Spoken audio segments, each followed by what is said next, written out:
Shit went so wrong for this kid so fast that by age 9 he had already survived hell, blown up a building, and adopted a feral girl as his ride or die. By 15, he's making All Might crash through a ceiling just to get his attention. This is that story. Welcome, legends, to Chronos Recom. I wrote this story myself, so if you have any suggestions or what-ifs you want to see, drop it in the comments below. Also, just wanted to let you know I've got a Patreon set up now for anyone who wants to support the channel directly. You can get early access to stories, submit direct fan requests, and get exclusive content.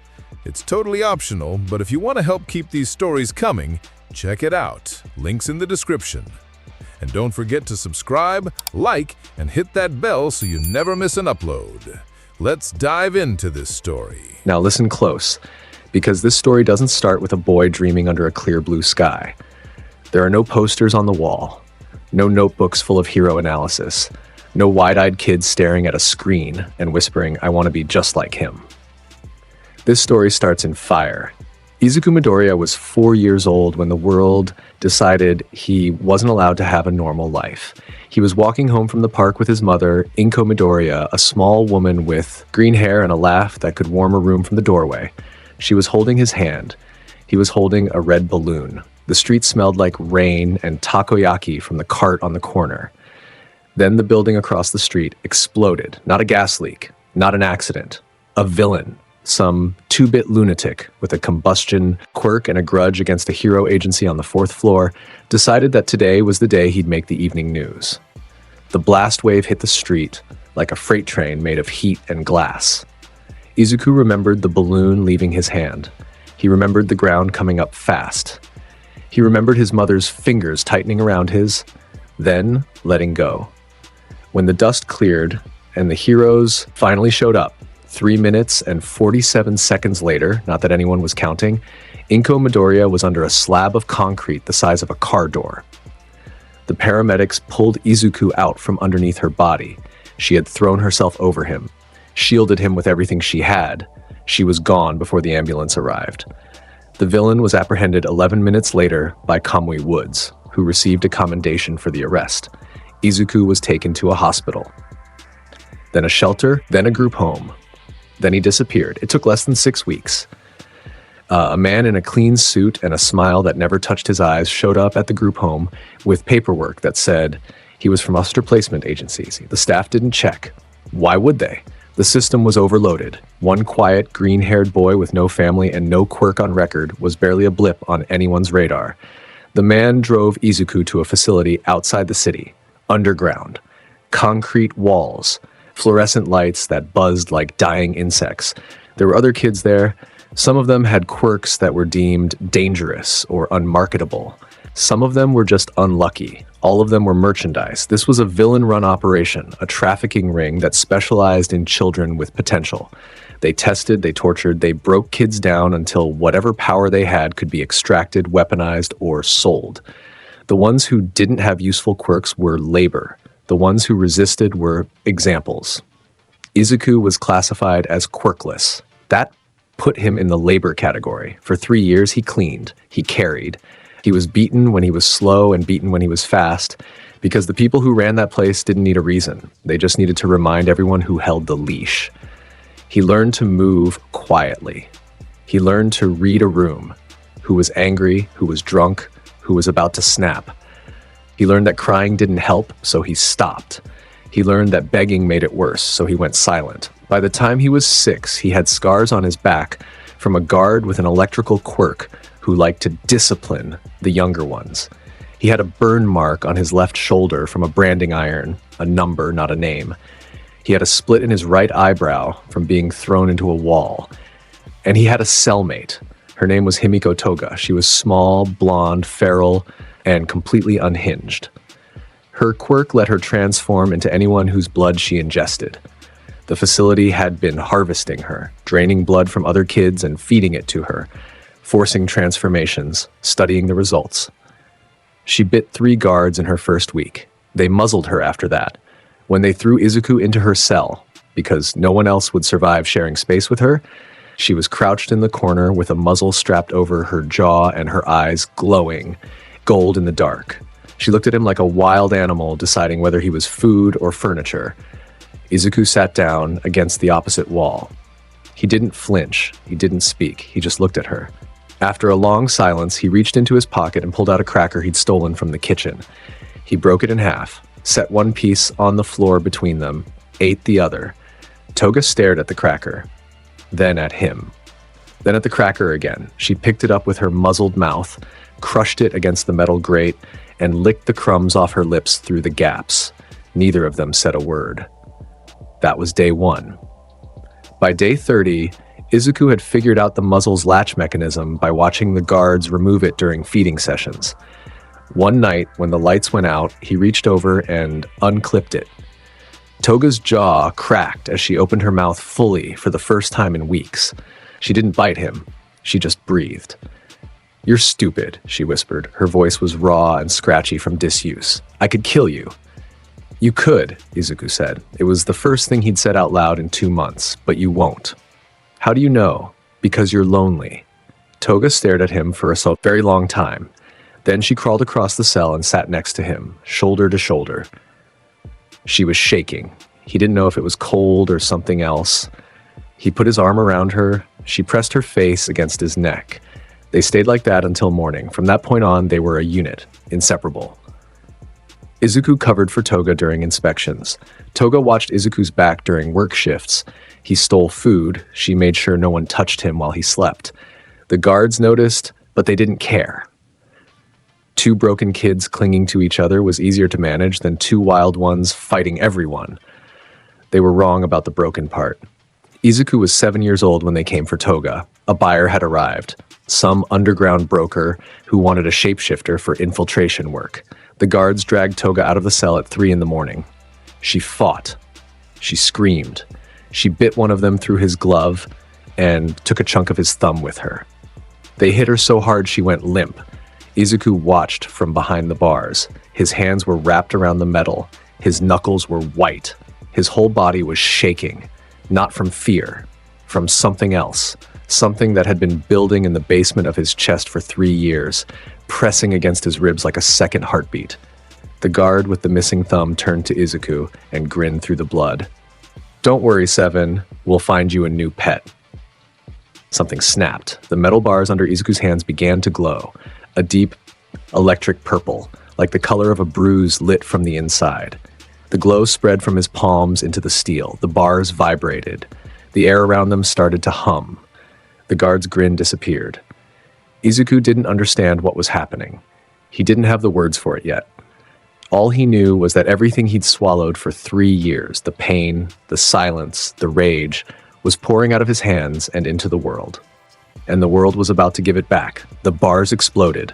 Not cracked, not bent, exploded. Shrapnel tore through the corridor like a shotgun blast. The guard caught a piece in the shoulder and went down screaming. Alarms blared. Red lights strobed across the concrete. Izuku stepped through the ruined doorway. His eyes were glowing. His hands were wreathed in purple light.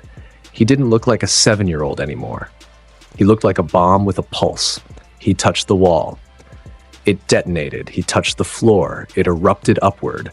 He walked through that facility like a natural disaster in the shape of a child. Every surface he laid his hands on became a weapon. Concrete, steel, glass, it didn't matter. He charged it and it exploded. Guards came running, and he touched a pipe on the ceiling and blew a hole in the corridor that buried 4 of them in rubble. A quirk-enhanced enforcer charged him with fists like sledgehammers, and Izuku grabbed the man's belt buckle. The detonation folded him in half. He found Toga on the loading dock, zip-tied and thrown over a man's shoulder like a sack of rice. The man saw Izuku coming and dropped her. He ran, smart. Izuku knelt beside Toga and burned through the zip ties with a controlled charge, just enough energy to melt plastic without touching skin. She opened her eyes.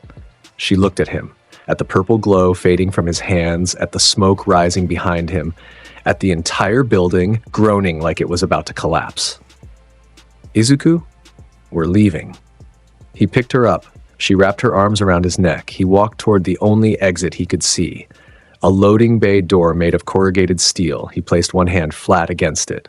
The door blew off its hinges and sailed 30 meters into the night sky. Behind them, the facility caved in on itself, 4 floors of concrete and cruelty folding inward like a house of cards. Dust and debris mushroomed into the air. Izuku didn't look back. Toga did. She watched the building collapse with wide gold eyes and a smile that was half relief and half something darker. "My hero," she whispered, and that was the night Izuku Midoriya discovered his quirk. Kinetic energy manipulation, the ability to charge any inanimate object with potential energy and release it as a controlled detonation. The yield scaled with his intent. A flick of the finger could pop a light bulb. A full palm press could level a building. The energy manifested as a distinctive purple-magenta glow, beautiful and terrible in equal measure. He was 7. He was free. He was carrying a girl who had just watched him destroy the closest thing to hell that exists on Earth. And he was alone. No parents, no system, no safety net. Just 2 children standing in a field outside a burning ruin, holding on to each other because there was literally nothing else in the world to hold on to. So they ran. The next 8 years were pure, uncut, day-to-day survival. Izuku and Toga lived on the streets of Musutafu's underbelly. The alleys, the condemned buildings, the places where the streetlights didn't work and the heroes didn't patrol. They stole to eat. They fought to keep what they stole. They learned the rhythms of the underground, which vendors left their carts unattended, which convenience stores had blind spots in the cameras, which gangs controlled which blocks, and what their patrol schedules looked like. Izuku was a natural. He had quick hands, quicker eyes, and an instinct for reading people that bordered on supernatural. By the time he was 10, he could pick a pocket in a crowded train station without breaking stride. By 12, he was running 3-card Monte games on tourists and clearing enough yen in an afternoon to feed them both for a week. But it was the fighting that shaped him. The streets didn't care that he was a kid. Grown men with quirks and bad intentions came at him regularly, for his money, for his territory, for Toga, for no reason at all. And every single time, Izuku fought. Not because he wanted to, because stopping meant dying, and dying meant leaving Toga alone. He taught himself to fight the way water teaches itself to flow, by going wherever there was an opening. He watched martial arts videos on stolen phones. He studied the way pro heroes moved during televised fights. He sparred with anyone willing and a few who weren't. He got beaten badly more times than he could count, but he got up every time. And each time he got up, he was a little faster, a little sharper, a little more dangerous. By 13, he was untouchable. His fighting style was acrobatic, fluid, and completely unpredictable. He used the environment like an extension of his body, bouncing off walls, sliding under attacks, vaulting over opponents, always moving, never where you expected him to be. And layered on top of all that physical ability was his quirk, which turned literally any object in his environment into a potential explosive. A pebble charged and flicked like a marble could shatter a kneecap. A playing card thrown with precision could embed in a concrete wall and detonate like a flashbang. A manhole cover touched and kicked could send a car-sized disc of steel spinning through the air like a lethal frisbee. The playing cards became his signature. He found his first deck in a dumpster behind a casino. Water damaged, missing the 7 of diamonds. He practiced with them obsessively, throwing, charging, controlling the yield, learning the aerodynamics. Within a year, he could put a charged card through a wooden door at 50 paces. Within 2, he could throw 3 in a fan pattern and detonate them in sequence. A cascading explosion that looked like purple fireworks and hit like a cluster bomb. The bow staff came later. He found a collapsible metal rod in a martial arts supply store he was robbing. It telescoped from a foot-long cylinder to a 6-foot staff with a flick of the wrist. The moment he held it, something clicked. It felt like an extension of his arm. He charged the tips and hit a wall to test it. The wall didn't survive. He mastered it in months. Spinning, striking, vaulting, parrying, the staff became his primary weapon for close quarters. Charged, it could crack concrete. Uncharged, it was fast enough to deflect bullets. He carried it collapsed in the inner pocket of his trench coat at all times. The trench coat. That was Toga's doing. She found it in a thrift store when they were 14. A long, dark brown leather duster that was 2 sizes too big for him. She threw it at his head and said, "You need a look. You can't keep dressing like a homeless person." "I am a homeless person, Cherie." Details. He put it on. It fit like it was made for him. The collar popped high, the hem brushing his calves, the sleeves just long enough to hide whatever was in his hands. He looked at himself in a cracked mirror and saw something that wasn't a street kid anymore. He saw someone you'd cross the street to avoid. Someone with presence. "Not bad," he said. "Not bad." Toga circled him like she was inspecting a sculpture. "You look dangerous." "I am dangerous. More dangerous then." He kept the coat. He also developed the accent. That was harder to explain. Somewhere around 12, Izuku stumbled onto old pre-Quirk American comics in a used bookstore. Xmen. He read them cover to cover, and one character stopped him dead. Remy LeBeau, Gambit, the Rajin Cajun, kinetic energy manipulation, playing cards, a bow staff, a trench coat, a roguish grin and a code of honor wrapped in charm and moral ambiguity. It was like looking in a mirror. Izuku devoured everything he could find about the character, the history, the fighting style, the personality, the Cajun French dialect. And slowly, naturally, almost unconsciously, he started to absorb it. The mon ami, the cher, the third-person references, the laconic confidence. It wasn't an act, it was an identity. A persona that fit over his scars like armor. The street kid from the torture ring was someone who flinched. Gambit was someone who grinned. He chose the name. He chose the style. He chose who he was going to be. And God help anyone who got in his way. Toga, meanwhile, grew into something equally terrifying in her own right. Her transform quirk made her one of the most dangerous infiltrators in the underground, and she used it with gleeful creativity. Need to get into a locked building? Toga could become the security guard. Need to disappear after a heist? Toga could become literally anyone on the street. But her loyalty was absolute and singular. She loved Izuku Midoriya with the intensity of a forest fire, and she would burn the world to ash for him without a second thought. She was his shadow, his chaos, his anchor. She was violence in a schoolgirl's body, and she was utterly devoted. He loved her back. Not the way normal people love, because neither of them were normal people. He loved her the way you love the one person who stood with you in the dark, the one person who saw the worst of you and didn't leave. It was possessive and protective and tender and dangerous, all wrapped up in something that didn't have a clean name. By 15, Izuku Midoriya, known in the underground as Gambit, was one of the most feared and respected figures in Musutafu's criminal underworld. Not a villain. He never took that label. Not a hero, either. He was a thief, a gambler, a mercenary when the price was right, and a ghost when it wasn't.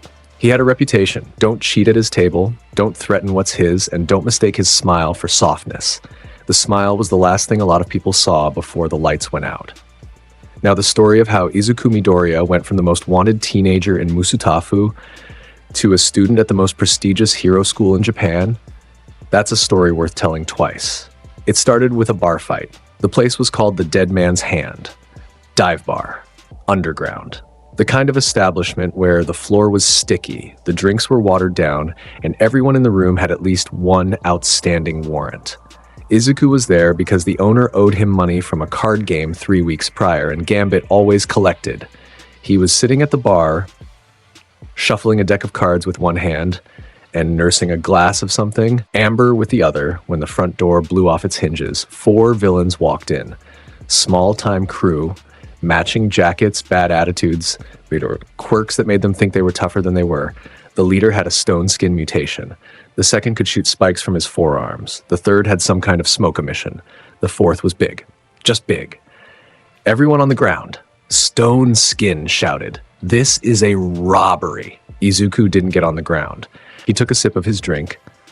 Stone Skin pointed at him. "Hey, you deaf? I said on the ground." Izuku set the glass down. He fanned the cards in his hand, a slow, deliberate motion that made a soft whisper of sound in the suddenly silent bar. He turned on his stool and looked at the 4 villains with an expression that was less concerned and more amused. Gambit was having a nice evening, mon ami. Quiet drink, little card practice, and you walked in here making noise like you own the place. He pulled a card from the fan, the ace of spades. He held it between 2 fingers. It began to glow purple.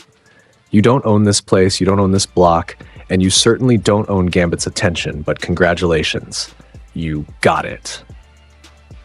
Stone Skin charged, Izuku flicked the ace, it hit Stone Skin directly between the eyes. The detonation wasn't huge, Izuku controlled the yield with precision. But it was enough. The concussive blast snapped Stone Skin's head back like he'd been hit with a bat.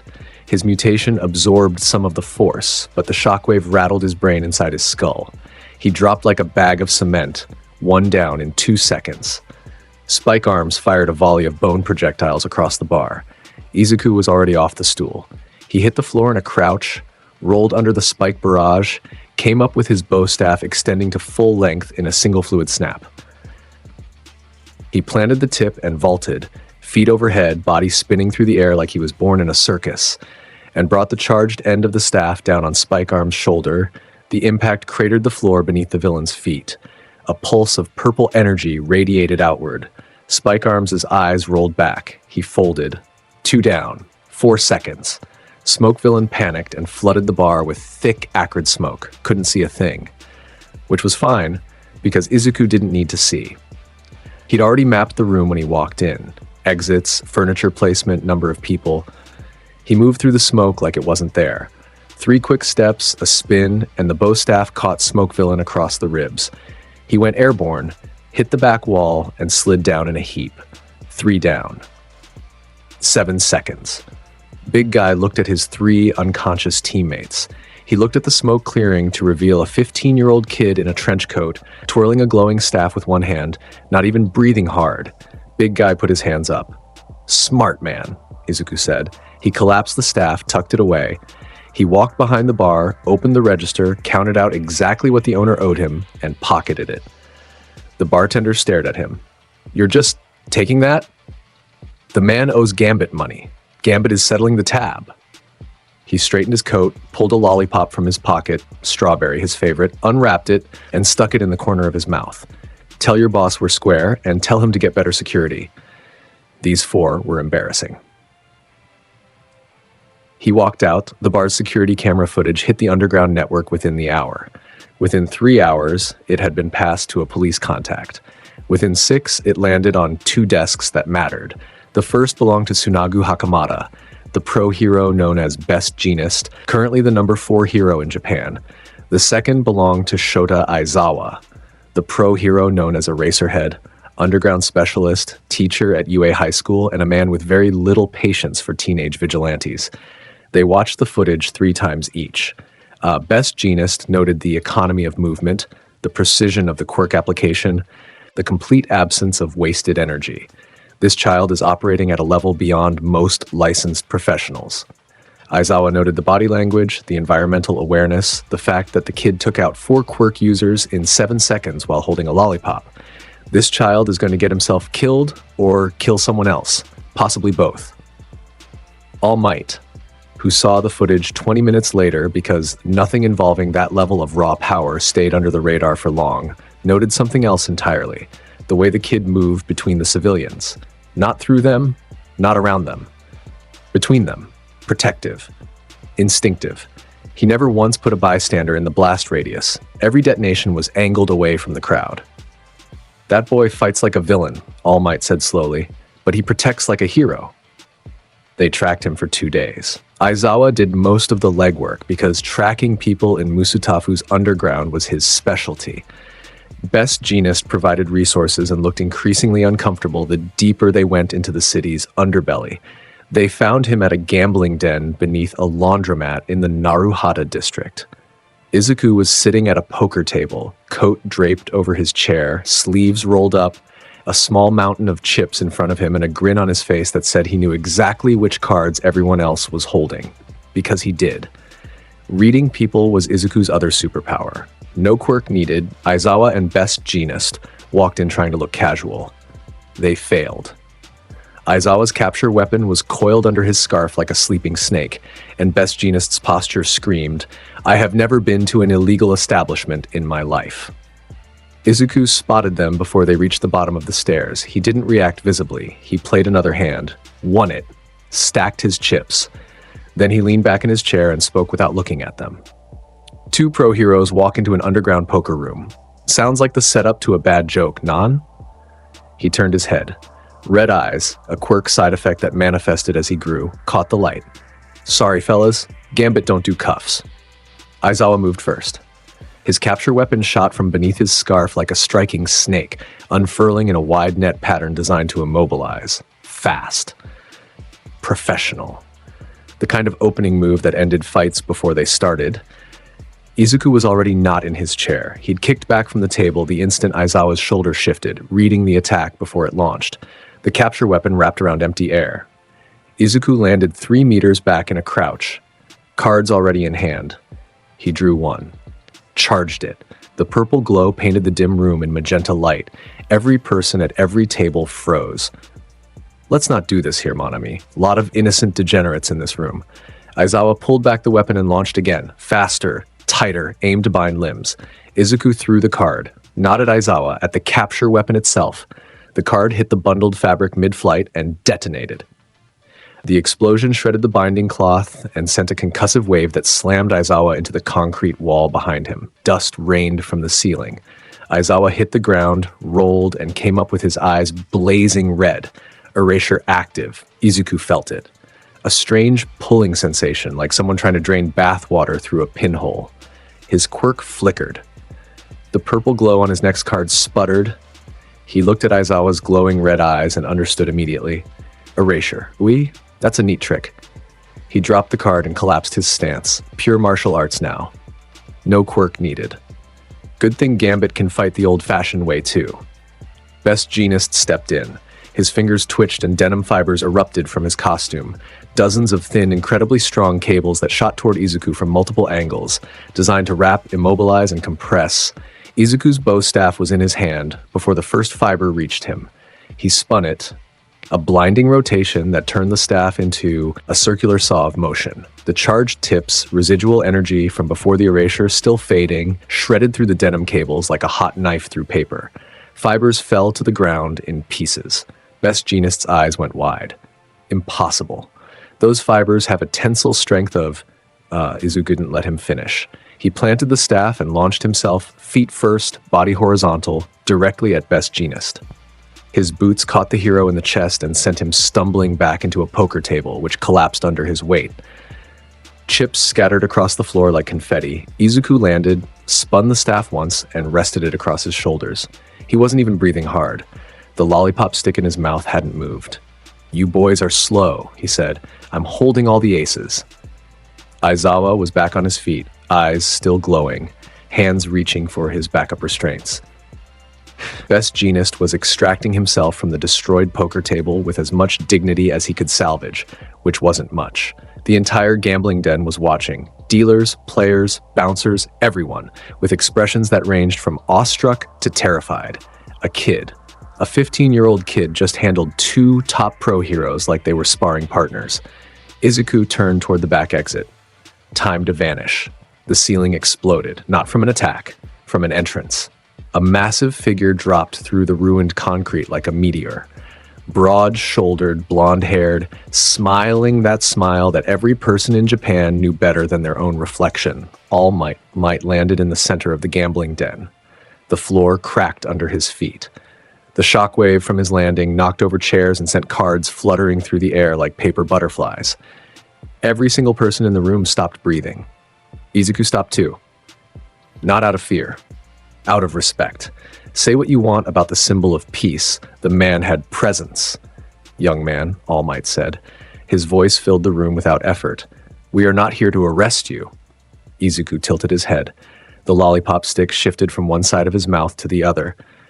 Could have fooled Gambit, considering your friends just tried to tie me up. That was a miscommunication. All Might shot a look at Aizawa, who was brushing dust off his shoulder with a murderous expression. We've been watching you, we've seen what you can do, and we believe that your abilities could be put to better use than card games and bar fights. Gambit's abilities are being put to excellent use, merci beaucoup. We want you at UA. The room got even quieter somehow, like the air itself was holding its breath. Izuku stared at All Might. He searched the man's face for the lie, the angle, the trap. He always looked for the trap. That was what growing up in cages taught you. Everyone wants something, and most of them don't tell you what it is until the door is already locked. But All Might's face was honest. Irritatingly, impossibly honest. The man meant it. Izuku reached into his coat and pulled out a coin. An old American quarter he'd found years ago and kept for no reason other than he liked the weight of it. He flipped it. It spun in the air, catching the light. He caught it, slapped it on the back of his hand. He looked at it. He pocketed it. Do they have good food? All Might blinked. Then he laughed, that booming, infectious laugh that sounded like thunder wrapped in sunshine. The cafeteria is run by Lunch Rush. It's the best in the country. Then Gambit will think about it. He turned. He walked toward the back exit. He paused at the door. One condition. Name it. I got a partner. She comes too. You don't separate us. Ever. That's the deal. All Might nodded. Done. Izuku pushed through the door and disappeared into the alley. Behind him, Aizawa pulled a piece of shredded capture weapon from his scarf and examined it. The edges were scorched purple. That kid, he said quietly, is going to be a nightmare. Best Genist, still brushing poker chips off, his costume, didn't disagree. 2 weeks later, Izuku Midoriya and Himiko Toga walked through the gates of UA High School. Izuku was wearing the uniform. Sort of. The jacket was open over a black shirt, the tie was loose, the trench coat was draped over his arm because the dress code technically prohibited wearing it inside, but he planned to test that rule immediately. His hair was its usual wild green mess. His red eyes scanned the campus with the practiced sweep of someone who always identified exits first. Toga was in full uniform, buttoned up, skirt at regulation length, hair in her signature buns. And she looked like a perfectly normal student if you didn't notice the golden gleam in her eyes that said she was 2 bad decisions away from biting someone. They'd been given a cover story. Transfer students from a private academy that lost its accreditation. The paperwork was fabricated by UA's administration with enough detail to hold up to casual scrutiny. Nobody needed to know about the trafficking ring, the streets, the underground fighting, the gambling dens. The fact that Izuku had technically been wanted by 3 different law enforcement agencies before All Might made some calls and made those warrants disappear. As far as Class 1A was concerned, they were just new students. Class 1A found out very quickly that they were not just new students. The first hint was the homeroom introduction. Aizawa, who had apparently drawn the short straw, or perhaps been specifically assigned as punishment for letting a teenager destroy his capture weapon, stood at the front of the classroom with the dead-eyed expression of a man who had not slept in 48 hours and did not intend to start now. We have 2 new students. Behave. He gestured at the door. Izuku walked in first. Trench coat on. He'd won that argument with the administration by simply never taking it off and waiting for them to get tired of asking. Bow staff, visible as a cylinder in his inner pocket, red eyes sweeping the room. He moved like smoke, unhurried, fluid, taking up exactly as much space as he chose. Toga walked in behind him. She was smiling. It was the kind of smile that made people check if their wallets were still in their pockets. Izuku Midoriya, Izuku said. He didn't bow. He leaned against the teacher's desk, pulled a card from inside his coat, and began rolling it across his knuckles. Call me LeBeau, or don't. Gambit answers to most things. The class stared. Himiko Toga, Toga said brightly. She waved. I'm his girlfriend. I bite. The class stared harder. Questions? Aizawa said flatly. A hand went up. It belonged to Tenya Ida. Tall, rigid posture, glasses, the kind of student who color-coded his notes and probably had the school rulebook memorized. Sir, the dress code clearly states that personal outerwear is not permitted during class hours. Additionally, the introduction of personal items such as Ida. Shut up. Aizawa looked at Izuku. Midoriya, take a seat. With pleasure, Professor. Izuku sauntered, there was no other word for it. The man sauntered to the only open seat in the back row. He dropped into it, kicked his feet up on the desk, tipped his chair onto 2 legs, and resumed rolling the card across his knuckles. Toga took the seat next to him. She scooted her desk closer to his until they were touching, pulled out a notebook covered in stickers and doodles, and began drawing what appeared to be a heart with a knife through it. The class was processing. You could see it happening in real time. 20 teenagers trying to categorize these 2 new arrivals and failing. Momo Yaoyorozu, near the front, was studying Izuku with analytical intensity, trying to figure out the quirk based on visual cues. Tsuyu Asui had her finger on her chin, head tilted, expression neutral but curious. Eijiro Kirishima was grinning because he thought the trench coat was manly as hell. Ochako Uraraka was looking between Izuku and Toga with wide eyes and pink cheeks, clearly trying to unpack the girlfriend announcement, and Katsuki Bakugo was glaring. Bakugo sat in the front row, because Bakugo always sat in the front row. He was leaned back with his arms crossed and his jaw set, and he was looking at Izuku with the expression of a dog that just spotted another dog in its yard. "The hell is a Gambit?" Bakugo said. Not to anyone in particular, just into the room, like he expected the universe to answer. Izuku didn't look up from his card trick. A Gambit, mon ami, is a calculated move where you sacrifice something small to gain something big. The card stopped mid-roll, balanced perfectly on one knuckle. In Gambit's case, the something small is usually the other guy's dignity. Someone in the back row snorted. It might have been Kaminari. It might have been Sero. The laugh spread, quiet, suppressed, but there. Bakugo's eyes narrowed. His palms crackled, small pops of nitroglycerin sweat detonating in his fists. "You think you're funny?" Gambit doesn't think he's funny. He knows he is. It's a burden, truly. More laughter, less suppressed this time. Bakugo stood up. His chair scraped against the floor. "You want to go, new kid? Right now?" Izuku finally looked at him, directly, red eyes meeting red eyes, and he smiled. Not a challenge, not a threat, just a smile. The kind of smile that says, "I've already won this exchange and we both know it." "Sit down, Blondie." Gambit doesn't fight for free. The class erupted. Kirishima was doubled over. Kaminari fell out of his chair.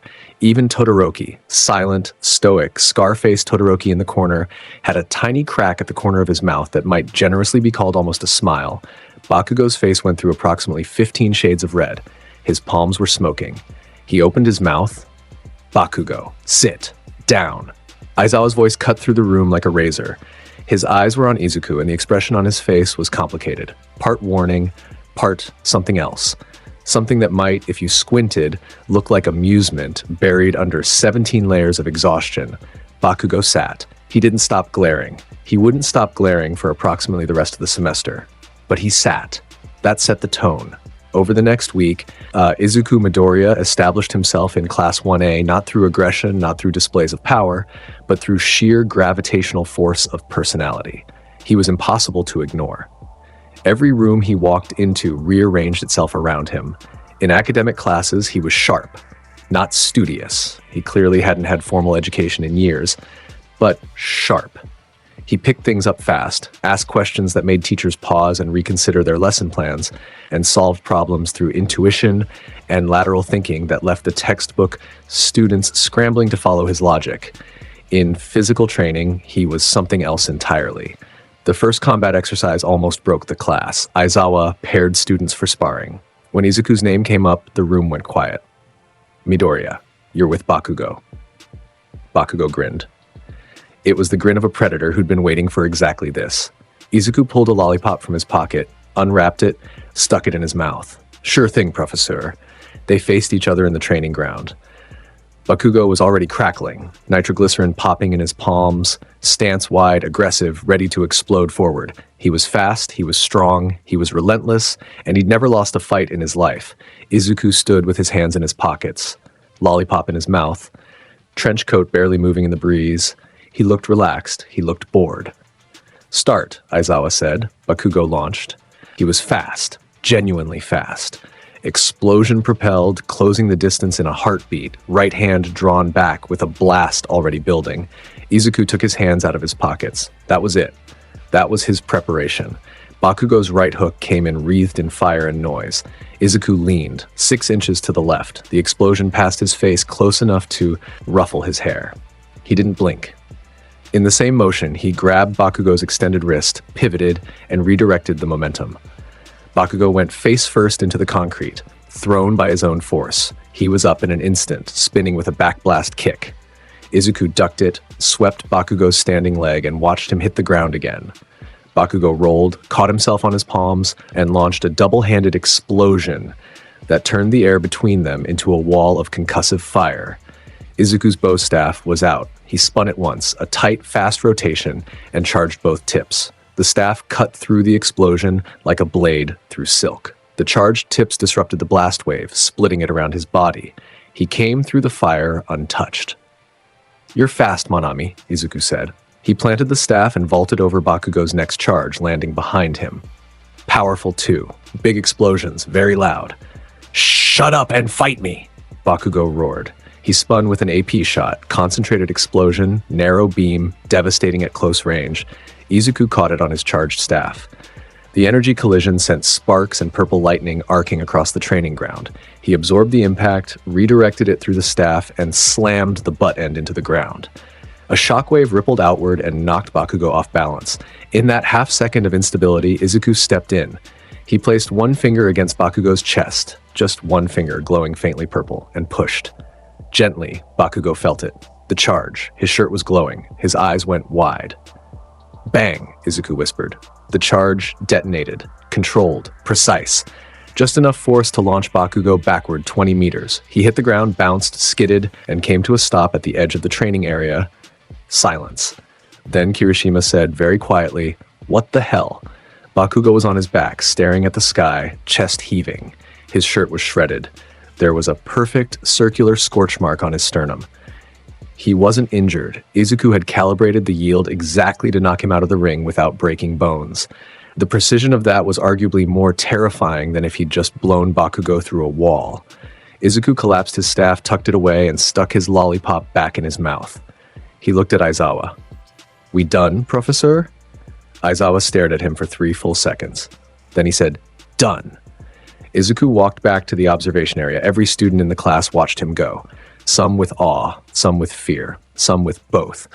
Toga was leaning against the wall, arms crossed, smiling like she'd just watched her favorite movie. "You went easy on him. Maybe a little. You should have charged his belt." "Now, Shiri, that would be cruel." He grinned. She grinned. 2 foxes in a hen house. After that, Izuku Midoriya wasn't just the new kid anymore. He was the guy. The one everyone talked about in the hallways. The one teachers watched with that mix of apprehension and fascination. The one that other students either gravitated toward or gave a wide berth. Some gravitated. Kirishima attached himself to Izuku like a particularly enthusiastic barnacle. He thought everything about Izuku was the coolest thing he'd ever seen. The coat, the cards, the fighting style, the accent. "Bro, where did you even learn to fight like that? That was the most manly thing I've ever witnessed." "The streets, Monami. Best dojo in the world. Tuition's a little rough, though." Kaminari was similarly drawn in, mostly because Izuku's card tricks were endlessly fascinating to someone with the attention span of a caffeinated hamster. Mina Ashido wouldn't stop asking about Toga. Tsuyu Asui simply fell into step beside Izuku one day during lunch and said, "You're interesting. I like interesting people." And that was that. Some kept their distance. Todoroki watched Izuku the way you watch a thunderstorm from a window, respectful of the power, uncertain of the trajectory. Ida was conflicted between admiring Izuku's abilities and being deeply troubled by his complete disregard for institutional structure. Yaoyorozu recognized a strategic mind when she saw one, and treated Izuku with the cautious respect of a chess player who just realized they were outmatched. And Bakugo? Bakugo was furious, not because he lost. Bakugo had a complicated relationship with losing. What destroyed him was the way Izuku did it. The ease, the style, the lollipop. The fact that Izuku treated the fight like a warm-up while Bakugo had gone all out, he trained harder. He studied Izuku's movements. He refused to speak to him directly, which was its own kind of acknowledgement. Izuku didn't mind. He respected Bakugo's fire, even if the packaging was obnoxious. "That one's going to be something someday, Sherry," he told Toga one night. "He just needs to get out of his own way." Then came the locker room. It was after a training session. A brutal one. Aizawa had pushed them through an obstacle course that would have made a Marine recruiter wince. The boys' locker room was full of steam and noise. Kirishima singing badly in the shower, Kaminari complaining about his everything, Bakugo slamming his locker shut with unnecessary force. Izuku pulled off his shirt. The room went quiet. Not all at once. In a wave. Starting with whoever was closest and spreading outward as each person saw what the others were staring at. Scars. Not training scars. not "I fell off my bike" scars. These were deliberate. Surgical in some places, savage in others. His back was a roadmap of electrical burns, long, branching marks that spread like lightning frozen in skin. His left shoulder had a raised brand. Numbers, not letters. His ribs showed the texture of healed fractures that hadn't been set properly. A long, thin line ran from his right hip to his left shoulder, perfectly straight, the work of a blade guided by a steady hand. Kirishima stopped singing. Kaminari stopped complaining. Even Bakugo stopped slamming things. Nobody said a word. Because what do you say? What words exist for looking at a 15-year-old body that tells the story of years of systematic torture? Izuku felt the silence. He didn't look around. He didn't cover up. He pulled his gym shirt over his head with the same unhurried calm he did everything else.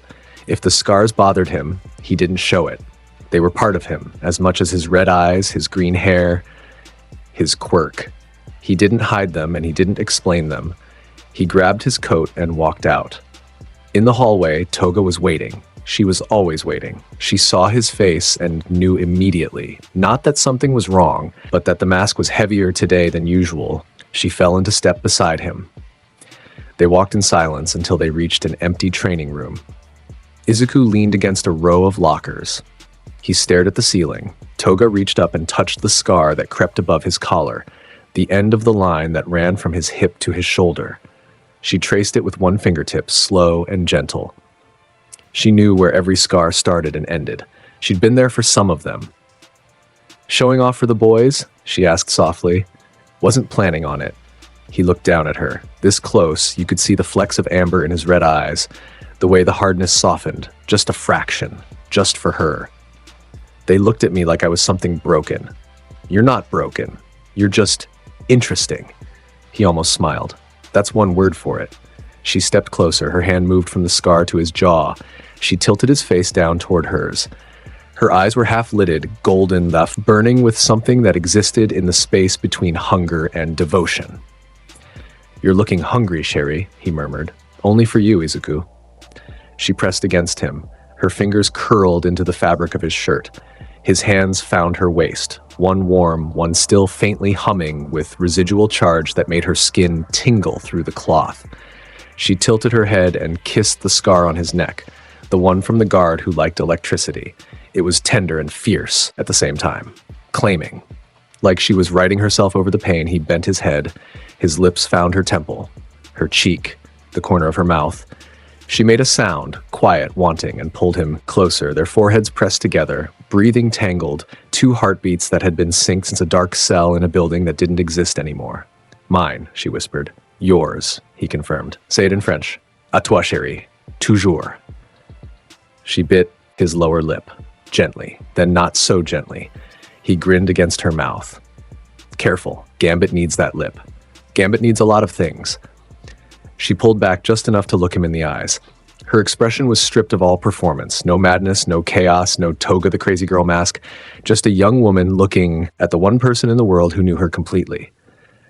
"You've got me. You know that, right? Whatever comes, whoever comes, you've got me." He cupped her face in both hands. His thumbs traced her cheekbones. "I know, Himiko. Always have." She kissed him. Properly this time. Deep and fierce and real. Two broken people who'd rebuilt themselves around each other like trees growing through a crack in concrete. When they finally pulled apart, he was smiling. The real one. Not the Gambit grin, not the performance smile. The one only she ever saw. "Come on," he said. "Lunch Rush is serving katsu today, and Gambit's not missing that for anything." She laughed. It was the best sound in the world. They walked to the cafeteria side by side, her arm looped through his, looking for all the world like two perfectly normal students who definitely hadn't just had a moment intense enough to set off a fire alarm. Normalcy, of course, was never going to last. This was UA, and UA had a talent for attracting catastrophe. The USJ attack came on a Tuesday. The unforeseen simulation joint, UA's massive training facility designed to simulate rescue operations across multiple terrain types. Floods, fires, landslides, you name it. Class 1A was there for a rescue training exercise under the supervision of Aizawa and the space hero, 13. Izuku didn't like the USJ. Too many variables, too many blind spots, too many ways in and not enough ways out. He clocked the exits the moment they walked in, and didn't like the numbers. He said nothing. He watched. 13 was explaining the exercise parameters when the lights flickered. Then the central fountain erupted with purple-black mist. It wasn't water, it was a portal, a warp gate, swirling and expanding. Through it, figures began to emerge.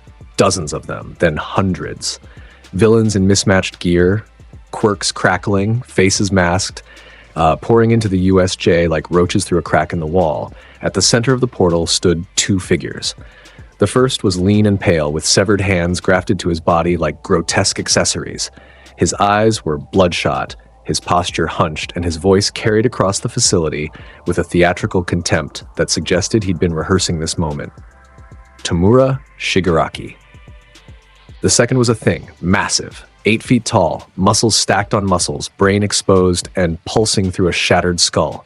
Its eyes were empty. Its mouth was frozen in a permanent, mindless grin, the Nomu. The symbol of peace isn't here, Shigaraki rasped, his voice carrying through the open space.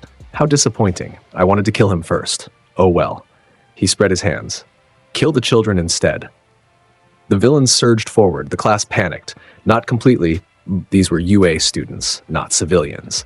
But there's a difference between training exercises and 100 hostile quirk users charging at you with killing intent.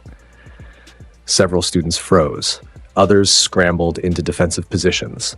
Ida was already calculating evacuation routes. Yaoyorozu was generating equipment. Todoroki was building ice walls. Aizawa dropped from the observation deck into the horde. Alone. His capture weapon unfurled and he went to work. Precise, brutal, relentless. A one-man wrecking crew holding the line so his students could retreat. But there were too many. Izuku watched the chaos unfold for exactly 4 seconds. He assessed the threat level. He counted the villains. He marked the positions of every student. He identified the Nomu as the primary threat and Shigaraki as the command structure. Then he sighed. I just dealt these cards, he muttered. He pulled his deck from inside his coat, fanned it. The purple glow was already spreading across the cards like liquid fire. Izuku? Toga appeared beside him. She was already in combat stance, low, balanced, knife in hand. She'd smuggled it past security in a way that would have given Aizawa an aneurysm if he'd known. Stay with the class, Sherry. Keep them alive. And you, Gambit's going to deal with this. He jumped. Not ran. Not charged. Jumped. Off the observation deck, 30 feet in the air, coat flaring behind him like a cape. He drew 3 cards mid-fall and threw them in a spread pattern. The first hit a cluster of villains near the fountain. It detonated on impact. The explosion sent 6 of them flying in different directions, limbs flailing. Purple energy bloomed like a flower made of violence. The second hit the ground near a group that was flanking toward the students. The detonation cratered the concrete and launched a shockwave that knocked every villain in a 10-meter radius flat on their backs. The third was a calling card, literally. He threw the Joker directly at Shigaraki's feet, where it embedded point first in the ground and glowed. It didn't detonate. Not yet. It just sat there, glowing. A message, I see you. Izuku landed in the center of the USJ like a bomb dropping. His bow staff was out and extended before his feet touched the ground. He planted it and spun, a 360 sweep with the charged tips carving a circle of destruction around his landing point. Every villain within striking distance was catapulted away. The shockwave rolled outward in a ring of purple light. 50 villains, airborne, in one swing. From the observation deck, Kirishima watched with his mouth hanging open. Dude. Kaminari was next to him, eyes like dinner plates. Is he soloing them? He's soloing them. Izuku didn't stop moving. He was a machine built for exactly this kind of chaos. Fluid, adaptive, hitting from angles that shouldn't be possible. A villain with a stone fist swung at him. Izuku ducked under it, tagged the man's belt with a charged palm, and kicked him toward a group of his allies.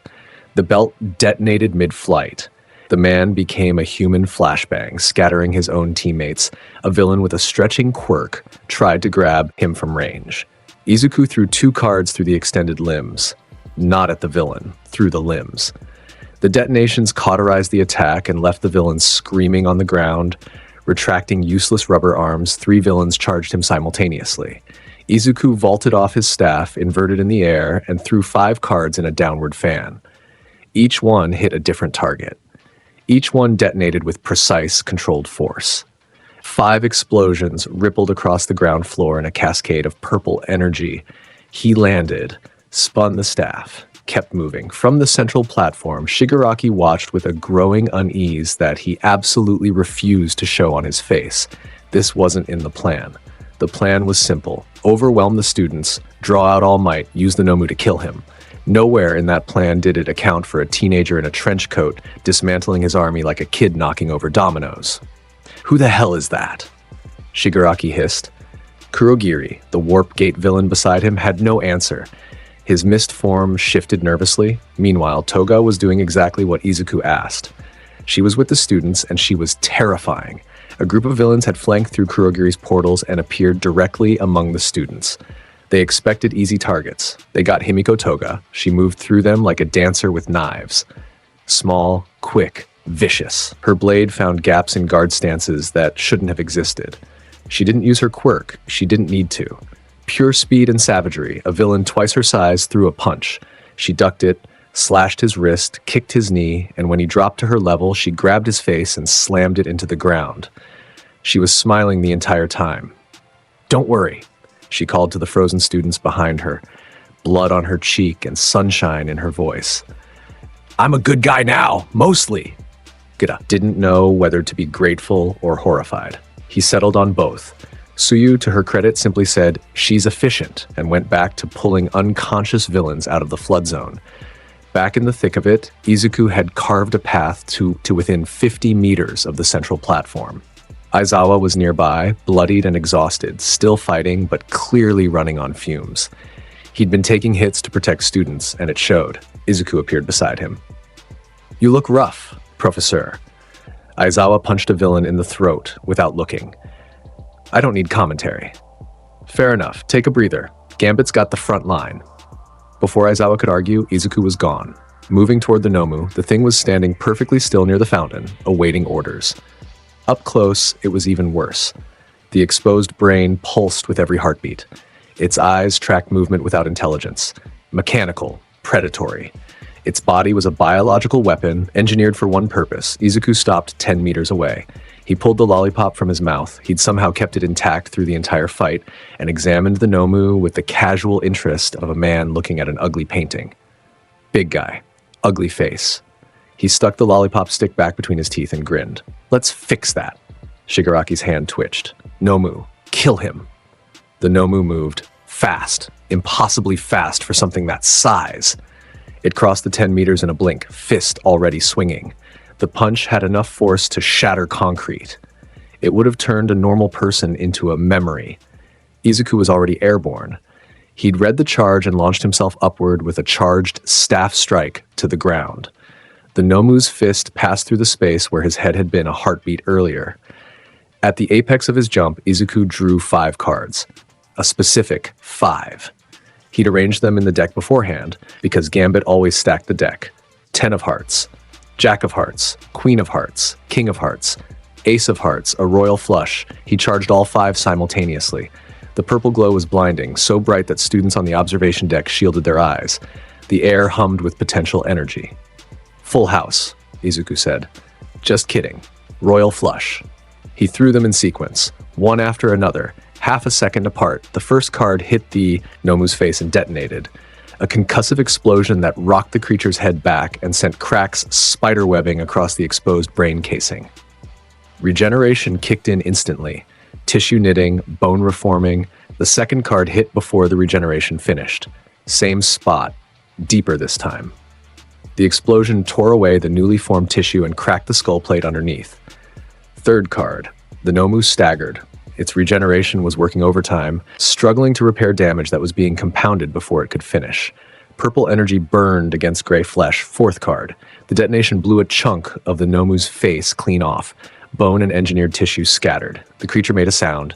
Not pain. It probably couldn't feel pain. Just a mechanical reaction. A system overloading. Fifth card. The ace. Izuku poured everything into it. Maximum charge. The card glowed so bright it left afterimages.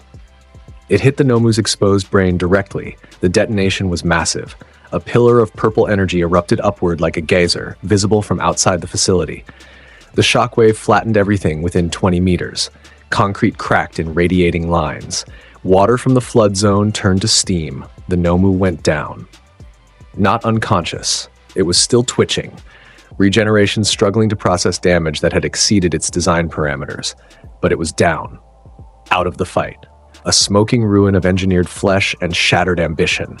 From across the USJ, Todoroki watched the pillar of purple light fade. His left hand, the fireside, was trembling, not from cold. "What is he?"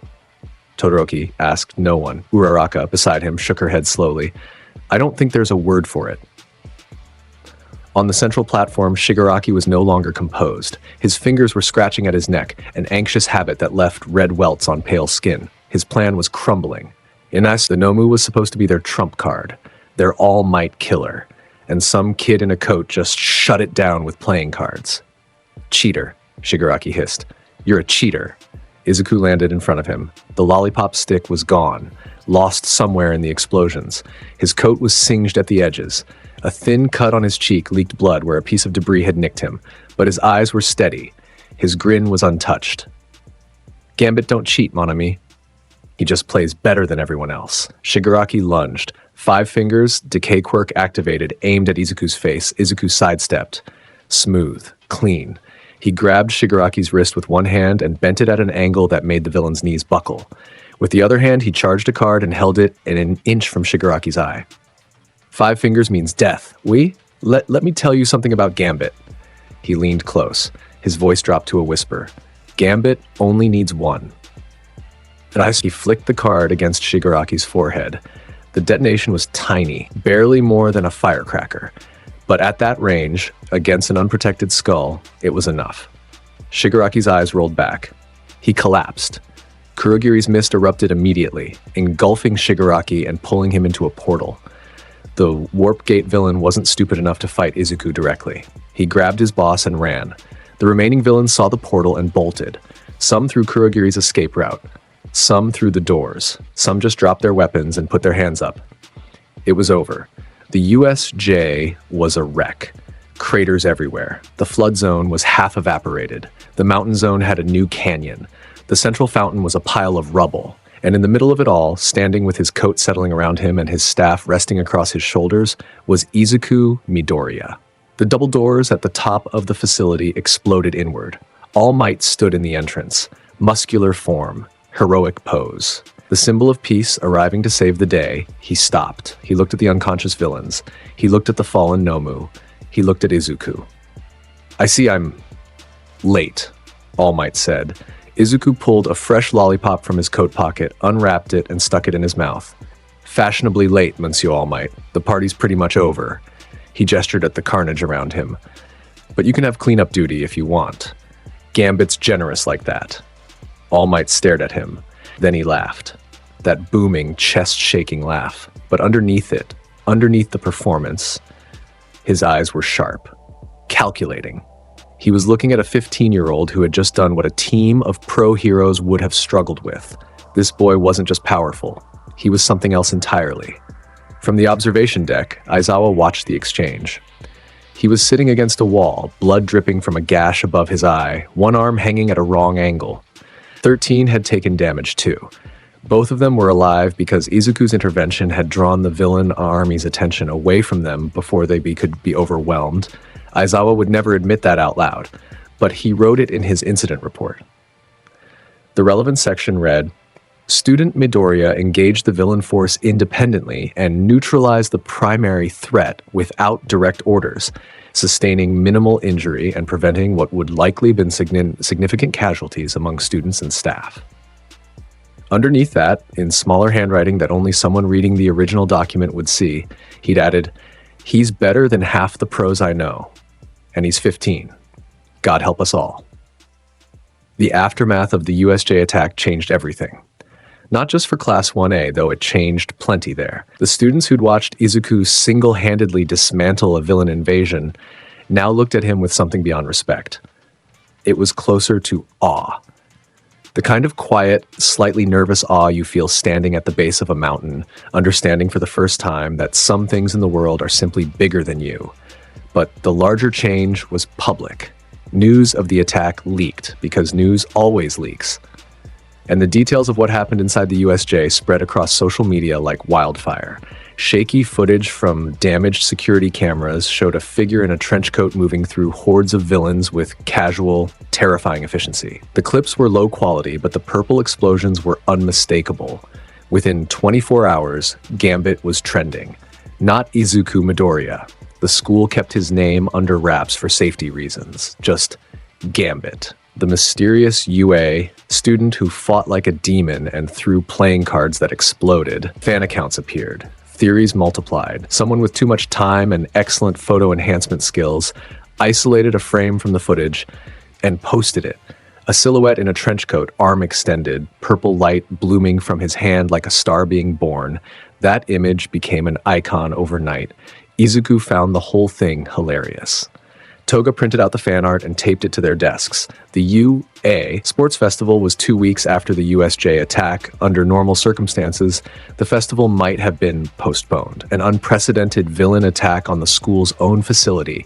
There were arguments for delay, for investigation, for caution. But UA's administration made a deliberate decision to proceed on schedule. The message was clear. We are not afraid. Izuku appreciated the sentiment, even if he thought the execution was reckless. Putting every student in the school in a public stadium 2 weeks after a coordinated villain assault was either brave or stupid. Probably both, but he wasn't going to miss it, because the sports festival was televised. Every major network in Japan, millions of viewers. And if there was one thing Izuku Midoriya understood with absolute clarity, it was the value of a stage. He treated the entire event like what it was, a high-stakes poker table. And he was the house. The first event was an obstacle race. All of Class 1A, plus the other hero course classes, funneled through a series of increasingly absurd challenges. Robots, canyons, minefields. The works. When the starting buzzer hit, most students surged forward in a crush of bodies and quirks. Todoroki opened with a massive ice wave that froze the ground and half the competition in place. Bold move. Impressive. It would have won the race for most people. Izuku didn't surge forward. He waited 3 seconds for the crush to clear. Then he charged the soles of his shoes. Each step became a launch pad. He didn't run the obstacle course. He bounced through it. Every footfall detonated with just enough force to propel him forward and upward. A series of controlled explosions that turned him into a human pinball, arcing over obstacles that other students were struggling through. The giant robots went down before he reached them. He threw a single charged card into the central robot's eye socket as he sailed overhead. The detonation blew its head clean off. The body toppled backward, creating a bridge of wreckage that he surfed across without breaking stride. The canyon? He planted his staff at the edge, charged it, and used the detonation to launch himself across the entire gap in a single leap, 60 meters of open air, coat flaring behind him, purple energy trailing from his feet like comet tails. Present Mike, commentating, lost his mind. What in the... He cleared the canyon in one jump. One jump! Aizawa, co-commentating, said nothing. He rubbed his temples. The minefield was the final obstacle. A field of buried concussion mines designed to slow the competitors to a crawl. Izuku landed at the edge of the minefield in first place with a comfortable lead. Behind him, Todoroki and Bakugo were neck and neck, both pushing hard. Izuku looked at the minefield. He looked at the finish line on the other side. He did some quick math. Then he knelt down and pressed both palms flat against the ground. Every single mine in the field began to glow purple. Oh no, Aizawa said into his microphone. Oh yes, Present Mike screamed. Izuku stood up, flipped his coat collar, and walked forward. With each step, the mines beneath his feet detonated harmlessly, their energy absorbed and redirected by his quirk. He was walking through a minefield like it was a garden path. Explosions popped around his feet in a cascade of pink and purple, harmless as fireworks, while behind him the remaining uncharged mines continued to threaten everyone else. He crossed the finish line walking, not running, walking. Hands in his pockets, lollipop in his mouth. First place, the stadium erupted. He walked. He literally walked. Present Mike was standing on the commentary desk. He turned the minefield into a runway. Izuku Midoriya, first place. In the stands, somewhere in the civilian section, a little girl tugged on her father's sleeve. Daddy, I want to throw cards when I grow up. The father had no idea how to respond to that. The second event was a cavalry battle. Teams of 4, headbands with point values, 15 minutes. The person in first place from the obstacle race wore a headband worth 10 million points, which meant every team in the competition would be targeting Izuku. He stood on the field with the 10 million point headband around his forehead and surveyed the army of students, forming teams and strategies specifically designed to take him down. Gambit loves being popular. His team was small and deliberate. Toga as his front carrier, she knew how he moved better than anyone alive. Tsuyu Asui as right support, her frog abilities gave the team mobility and rescue options. And Fumikage Tokoyami as left support, Dark Shadow provided both offense and defense. Why me? Tokoyami had asked when Izuku approached him. Because Dark Shadow and Gambit's energy play well together. Purple on purple, mon ami, it's aesthetic. Tokoyami, who appreciated aesthetics, agreed. The cavalry battle was chaos. Every team converged on Izuku immediately. It was a feeding frenzy, quirks firing from every direction, strategies overlapping, alliances forming and breaking in real time. Izuku orchestrated his team like a conductor. Toga moved where he pointed. Tsuyu launched when he said jump. Dark Shadow extended and retracted on his call. He threw cards to create space, charged the ground to launch shockwaves that disrupted approaching teams, and used his staff to parry and redirect attacks that got too close. When Todoroki's team made their move, Ice Wall from the left, Ida's engine burst from the right, a pincer designed to trap and strip, Izuku read it 2 seconds before it happened. Frog Girl, jump. Tsuyu launched the entire team 10 meters into the air. Todoroki's ice and Ida's charge collided underneath them with each other. Birdman, Shadow. Dark Shadow expanded into a canopy, catching air and slowing their descent. They landed 20 meters away, untouched. Shuri, spin. Toga pivoted the formation. Izuku threw 3 cards in a fan that detonated in a line between them and the pursuing teams. The concussive wave bought them another 5 seconds. When the buzzer sounded, Izuku's team still had the 10 million point headband.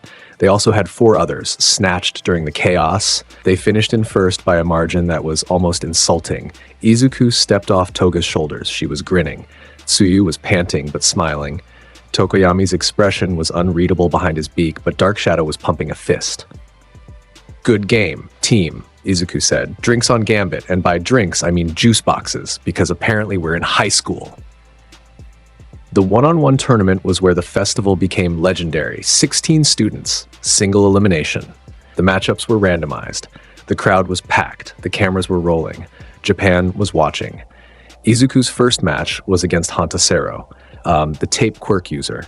Sero was a solid fighter, mobile, creative, good at controlling space with his tape. It lasted 12 seconds. Sero launched tape from both elbows, trying to bind Izuku from 2 angles. Izuku caught the tape on his staff, charged the staff, and sent the kinetic energy rippling backward through the tape. The energy reached Sero's elbows and detonated at reduced yield. Not enough to break bones, but enough to make him seize up and stumble forward.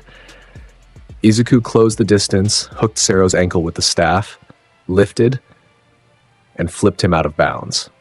Better luck next hand, mon ami. The crowd didn't even have time to process before the match was called. Present Mike was screaming. Midnight declared the winner. Sero was sitting outside the ring with a dazed expression and tape hanging limply from his elbows. In the stands, Endeavor, the number 2 hero, leaned forward. His eyes narrowed. His flames flickered higher. Next match, Ibara Shiozaki from Class 1B. Her vine quirk was defensive and powerful. She could create walls of thorny vegetation that were nearly impenetrable. Izuku watched the vines grow from the ground, forming a dome around Shiozaki. A fortress. He pulled a card, charged it past the usual level. The glow deepened from magenta to almost black. He threw it. The card embedded in the vine wall and sat there for exactly 1 second. Then it detonated. The explosion blew a hole the size of a car through the vegetation. Through the gap, Izuku could see Shiozaki's shocked face. He charged a second card and tossed it gently through the hole. It landed at her feet. Your move, Cher. Shiozaki looked at the glowing card. She looked at Izuku. She stepped out of bounds voluntarily. I concede. Smart lady. That match lasted 30 seconds. The semifinal was where things escalated. Izuku versus Katsuki Bakugo. The stadium was electric. Everyone knew about their dynamic. The new kid who'd humiliated Bakugo in training, the explosive prodigy who'd been plotting his revenge ever since. This was the match the audience had been waiting for. Bakugo walked into the arena with murder in his eyes and nitro in his veins. He'd been watching Izuku's matches, studying them. He'd noticed that Izuku relied on his staff and cards at range, and that his hand-to-hand, while excellent, was his least flashy mode. Bakugo's plan was simple: close the distance, stay close, overwhelm with volume and aggression. Don't give him room to throw. It was actually a decent plan, but decent plans have a way of dying when they meet Gambit. Start! Midnight called. Bakugo launched. Maximum output from his palms, propelling himself forward like a human rocket. He covered the arena distance in less than a second. Izuku read it. He'd been waiting for exactly this approach. He dropped his staff, he pocketed his cards, he put his fists up. Bakugo almost stumbled. He expected distance, he got a brawl. They collided in the center of the arena. The impact sent a shockwave through the concrete. Bakugo's explosion-enhanced strikes were fast, powerful, and creative. He used his blasts for mobility as much as damage, spinning in the air, redirecting, attacking from angles that didn't make physical sense. Izuku matched him. Not with explosions, but with pure martial skill. He parried a blast punch, redirected the force, countered with a knee that caught Bakugo in the ribs. Bakugo fired back with a point-blank explosion. Izuku took it on his forearm. The coat absorbed some of the heat and used the force to create separation. For 30 seconds, they traded, back and forth, blow for blow. The crowd was on its feet. The commentary booth was chaos. Then Bakugo got clever. He feinted a right hook, spun, and fired his AP shot at point-blank range. It caught Izuku in the chest and launched him backward. Izuku hit the ground, rolled, and came up in a crouch. His shirt was burned. There was a mark on his chest. He touched it, looked at the soot on his fingers, and grinned. "Nice shot, Blondie. You've been practicing." "Stop talking and fight!" Bakugo roared. Gambit can do both. He reached into his coat, not for cards, for something else. He pulled out a single coin, the old American quarter from the gambling den. He held it between his thumb and forefinger. He charged it. The glow was intense, concentrated, every ounce of kinetic energy focused into a disc the size of a thumbnail. "Call it," Izuku said. He flicked the coin. The trajectory was precise, a rising arc that peaked directly over Bakugo's head. Bakugo looked up. Instinct. Couldn't help it. The coin detonated at the apex of its arc. The explosion was concussive, a downward-directed wave that hammered Bakugo into the ground like a giant had stepped on him. The arena floor cracked in, a spiderweb pattern around his body. The shockwave rippled outward and knocked Midnight's hair sideways from 50 meters. Bakugo was in a crater, face down. The concrete had absorbed most of the force, enough to immobilize, not enough to seriously injure. He tried to push himself up. His arms shook. Izuku walked to the edge of the crater and looked down. "You're good, Bakugo. Really good. In a couple years, you'll be great." He extended a hand. But today, House wins. Bakugo stared at the hand. His jaw was clenched so tight the muscles in his neck were popping. He could hear the crowd screaming, chanting, losing their collective minds. He could see Izuku's grin. Not mocking, not cruel. Just certain. He slapped the hand away. "I don't need your help."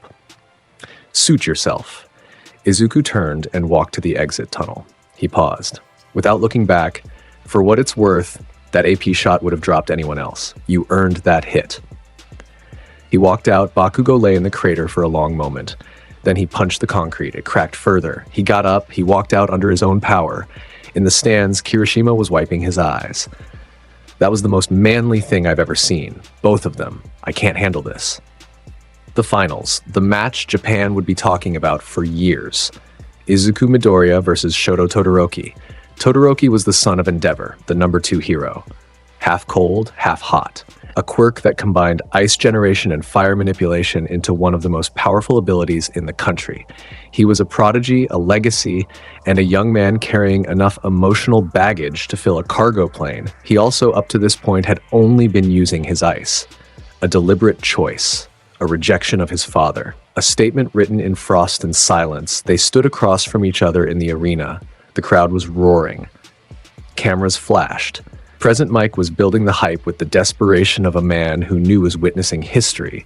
Todoroki's expression was stone. His right side was already frosting over, ice crystals forming on his skin, the temperature around him dropping. Izuku rolled a card across his knuckles. He studied Todoroki with those red eyes, reading him the way he read everyone, seeing past the stone face and the ice to the boy underneath.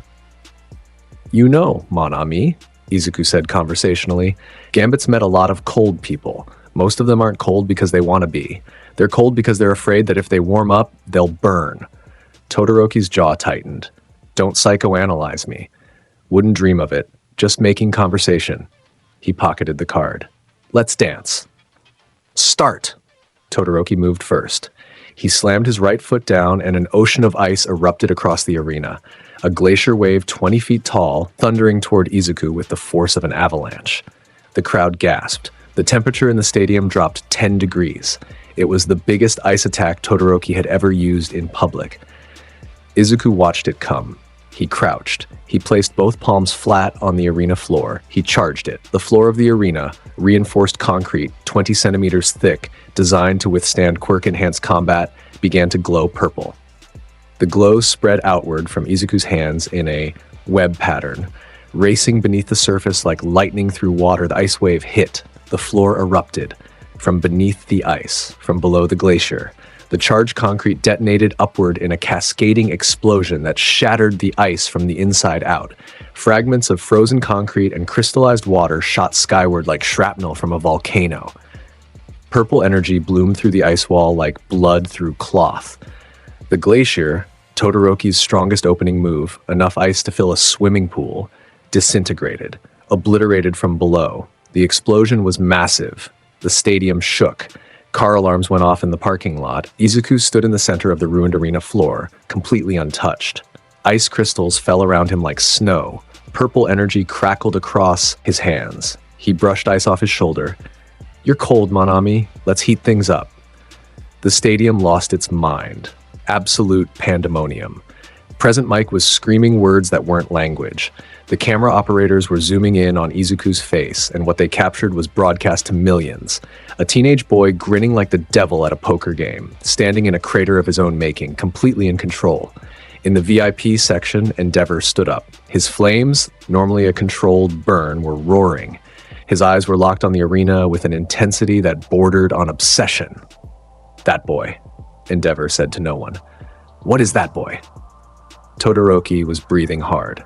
The ice output had been enormous. It took a physical toll, dropping his body temperature, slowing his reflexes, and it had accomplished nothing. His strongest attack hadn't even made his opponent flinch. Something shifted in Todoroki's expression. The stone cracked. Underneath was frustration, then fear, then something else. Something hotter. Izuku saw it. He pointed at Todoroki's left side. There it is. Fire erupted from Todoroki's left side. Not a controlled burst, a volcanic release, years of suppressed power, years of denial, years of hating half of himself, all unleashing at once. The flames climbed into the sky.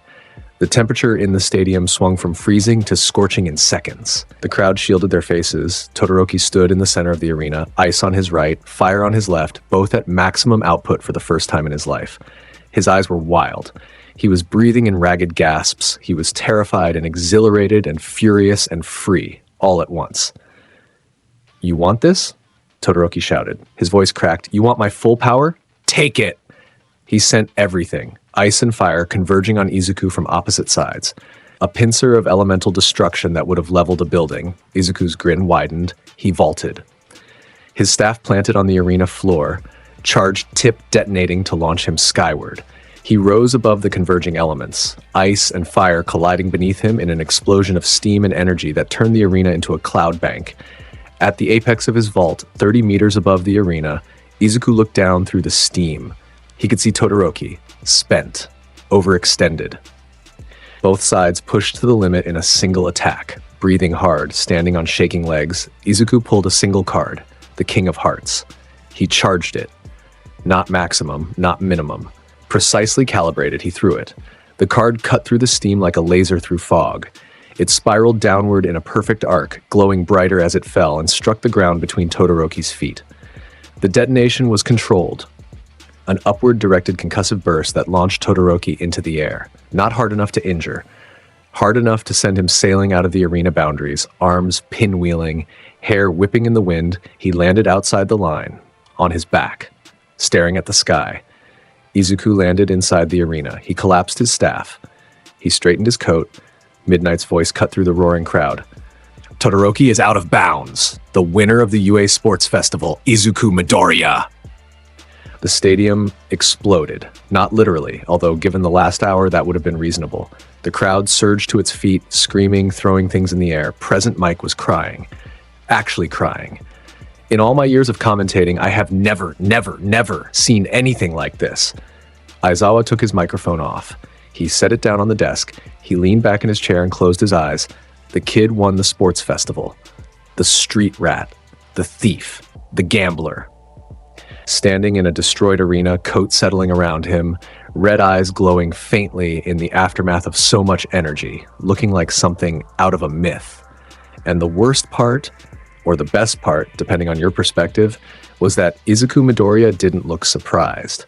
He looked like he'd known the outcome before the tournament started, because he probably had. Izuku walked to where Todoroki was lying outside the boundary. He stood over him. He extended his hand. "That was the best fight Gambit's had in a long time," he said, and he meant it. "You stopped holding back. That took more guts than anything I saw today." Todoroki looked at the hand, at Izuku's face. At the hand again, he took it. Izuku pulled him to his feet. They stood there for a moment, the winner and the finalist, two boys who were more alike than either of them knew, both carrying scars from fathers who failed them, or a world that failed them, or some combination of the two. "Thank you," Todoroki said quietly. "I think I needed that." "Anytime, mon ami. Gambit's always dealing." From the stands, Endeavor watched his son take the hand of the boy who just defeated him, and for the first time in years, he had absolutely no idea what to do with what he was feeling. The sports festival ceremony was brief. Izuku stood on the podium and waved to the cameras with the energy of a man accepting an award he'd already made room for on his shelf. All Might presented the medal. "You've made quite an impression, young Midoriya." "That's what Gambit does, monsieur. Impressions and exits." All Might placed the medal around his neck. The cameras captured the moment. The symbol of peace and the boy who didn't need saving, standing together in the ruins of an arena that would need to be rebuilt from the foundation up. The medal ceremony had barely ended before the next storm rolled in. Internships followed the sports festival. Every hero agency in Japan had watched the tournament. Izuku's inbox, which he didn't know he had until Ida showed him the school's digital system, contained over 4,000 internship offers. The highest number in UA history. He didn't take any of them. Instead, he took the week to explore the city with Toga. They walked the streets they used to survive on, but this time in UA uniforms instead of stolen clothes. Toga held his arm. Izuku flipped a coin as they walked. They ate at restaurants they used to steal from and left generous tips. "We're going soft, Sherry." "Soft is fine. Soft means we can afford food." "When did you become the optimist?" "When you started wearing a medal instead of a warrant." He laughed. She laughed. Two foxes in the daylight, squinting at a world that was slowly becoming something they didn't have to fight. The call came on a Thursday. Ida wasn't in class. That was the first sign. Tenya Ida, the boy who hadn't missed a single minute of instruction since enrollment.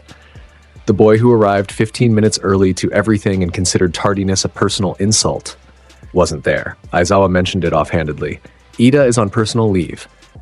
No further details. Izuku didn't need details. He'd been tracking the news feeds. Old habit from the streets. Always know what's happening. And what was happening in the city of Hosu was a string of brutal attacks on pro-heroes by a vigilante called the Hero Killer, Stain. Stain's ideology was simple and vicious. Most heroes were fakes. Corrupt, fame-seeking, money-grubbing frauds who didn't deserve the title. Only those who embodied true selflessness, true heroism, were worthy. The rest deserved to bleed. He'd already paralyzed 17 heroes, including Tensei Ida, the turbo hero, Ingenium, Tenya Ida's older brother. Izuku did the math. Ida was emotional, principled, and had a speed quirk that could get him to Hosu in less than an hour. He was going after Stain, alone, driven by grief and rage and the kind of righteous fury that gets people killed. "Oh, this idiot," Izuku muttered, reading the news on his phone. "Which idiot?" Toga asked from the next desk. Ida. He's going to Hosu. After the hero killer, that's suicide. That's exactly what it is. Izuku stood up. He grabbed his coat. Where are you going? Toga asked. Hosu. That's off limits. We're supposed to be on campus. Cherry, when has supposed to ever stopped Gambit? She grinned. She grabbed her bag. I said, stay here, Himiko. And I said no. When has no ever stopped me? He looked at her for a long moment. Then he sighed. Then he smiled. Fine, but keep up. They moved fast. Izuku had spent years navigating the city without being seen, and those skills hadn't dulled. They caught a train, hopped a bus, and covered the distance to Hosu in under 2 hours. Hosu was burning. That was the first thing they saw when they arrived. Fire. Multiple fires scattered across the city, along with what appeared to be Nomu. 3 of them released into the streets as a distraction. Pro-heroes were scrambling to contain the chaos. It was a smokescreen. Stain didn't care about the Nomu or the fires. He used them the way a magician uses a flash to make sure nobody was looking at the right hand. Izuku cut through the chaos. He wasn't interested in the Nomu. Other heroes could handle the big, dumb distractions. He was looking for Stain, which meant he was looking for the quietest, darkest alley in a burning city. He found them in a narrow back street between 2 office buildings. The alley was barely wide enough for a car. 1 streetlight flickering, a dumpster on one side, a fire escape on the other. Aida was on the ground. His armor was cut, precision slashes across the joints, targeting mobility. He was conscious but paralyzed, Stain's blood-drinking quirk having locked his muscles. His face was twisted in agony and rage. Standing over him was a man who looked like he'd been assembled from knives and conviction. Chizome Akaguro, the hero killer, Stain. He was lean, bandaged, multi-bladed. His costume was stained, literally, with the blood of a dozen heroes. His eyes burned with the kind of fanaticism that doesn't bend, doesn't break, doesn't bargain. He was mid-monologue, because Stain always monologued. It was his thing. Something about fake heroes and the corruption of the modern system, and how Ida's brother was a symbol of everything wrong with society. Izuku appeared at the mouth of the alley. He leaned on his staff. He waited for a pause in the speech. It came. You talk a lot about conviction, mon ami, Izuku said. His voice was calm, conversational, completely at odds with the burning city behind him. Me? I just dance with the devil. Stain turned. His eyes locked onto Izuku. Scanning, evaluating, categorizing. A lifetime of combat experience distilled into a single glance. Another one, Stain said. Another child playing hero. Gambit don't play anything, mon ami. Gambit does. He twirled the staff once and settled into a stance. Loose, balanced, the stance of someone who'd fought in alleys exactly like this one 100 times before. Step away from the class president. He's annoying, but he's ours. Stain's expression didn't change. He drew a second blade from behind his back, a short katana in his left hand, a hunting knife in his right. His stance was surgical, every joint aligned for maximum efficiency, minimum wasted movement. This was a man who had fought and defeated professional heroes with decades of experience. He was faster than he looked, stronger than he looked, and absolutely willing to die for his cause. If you stand in my way, Stain said, you die. That's not a threat. It's a certainty. Gambit's heard that before, usually from people lying on the ground shortly after. He glanced at Ida. You good, class president? I can't move. Ida ground out through clenched teeth. His quirk, he licked my blood. Paralysis. Got it. Don't let him taste you. Easy enough. Stain attacked. The speed was real, genuinely dangerous. He closed the distance between them in a blink. Not quirk-enhanced, just pure, trained, fanatical speed. The katana came in at a diagonal, aimed to open Izuku from shoulder to hip. Izuku's staff intercepted it. Metal rang against metal. The impact shivered up both their arms. They locked, blade against staff, face to face. Fast, Izuku acknowledged. You haven't seen fast. Stain disengaged and came in again. This time it was a combination. Katana high, knife low, a scissor attack designed to force a choice. Block one, get cut by the other. Izuku didn't choose. He vaulted. Staff planted on the ground, body inverted over the double slash, legs splitting to clear both blades. He came over the top of Stain's attack and brought the staff down in an overhead strike. Stain blocked with the katana. The impact drove him to one knee. Izuku's staff was charged. The purple glow illuminated the alley in magenta light.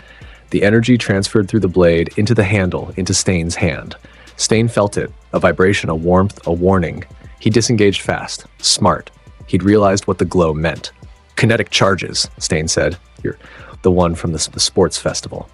Fan of the show? I don't watch entertainment. Your loss. Gambit puts on a hell of a performance.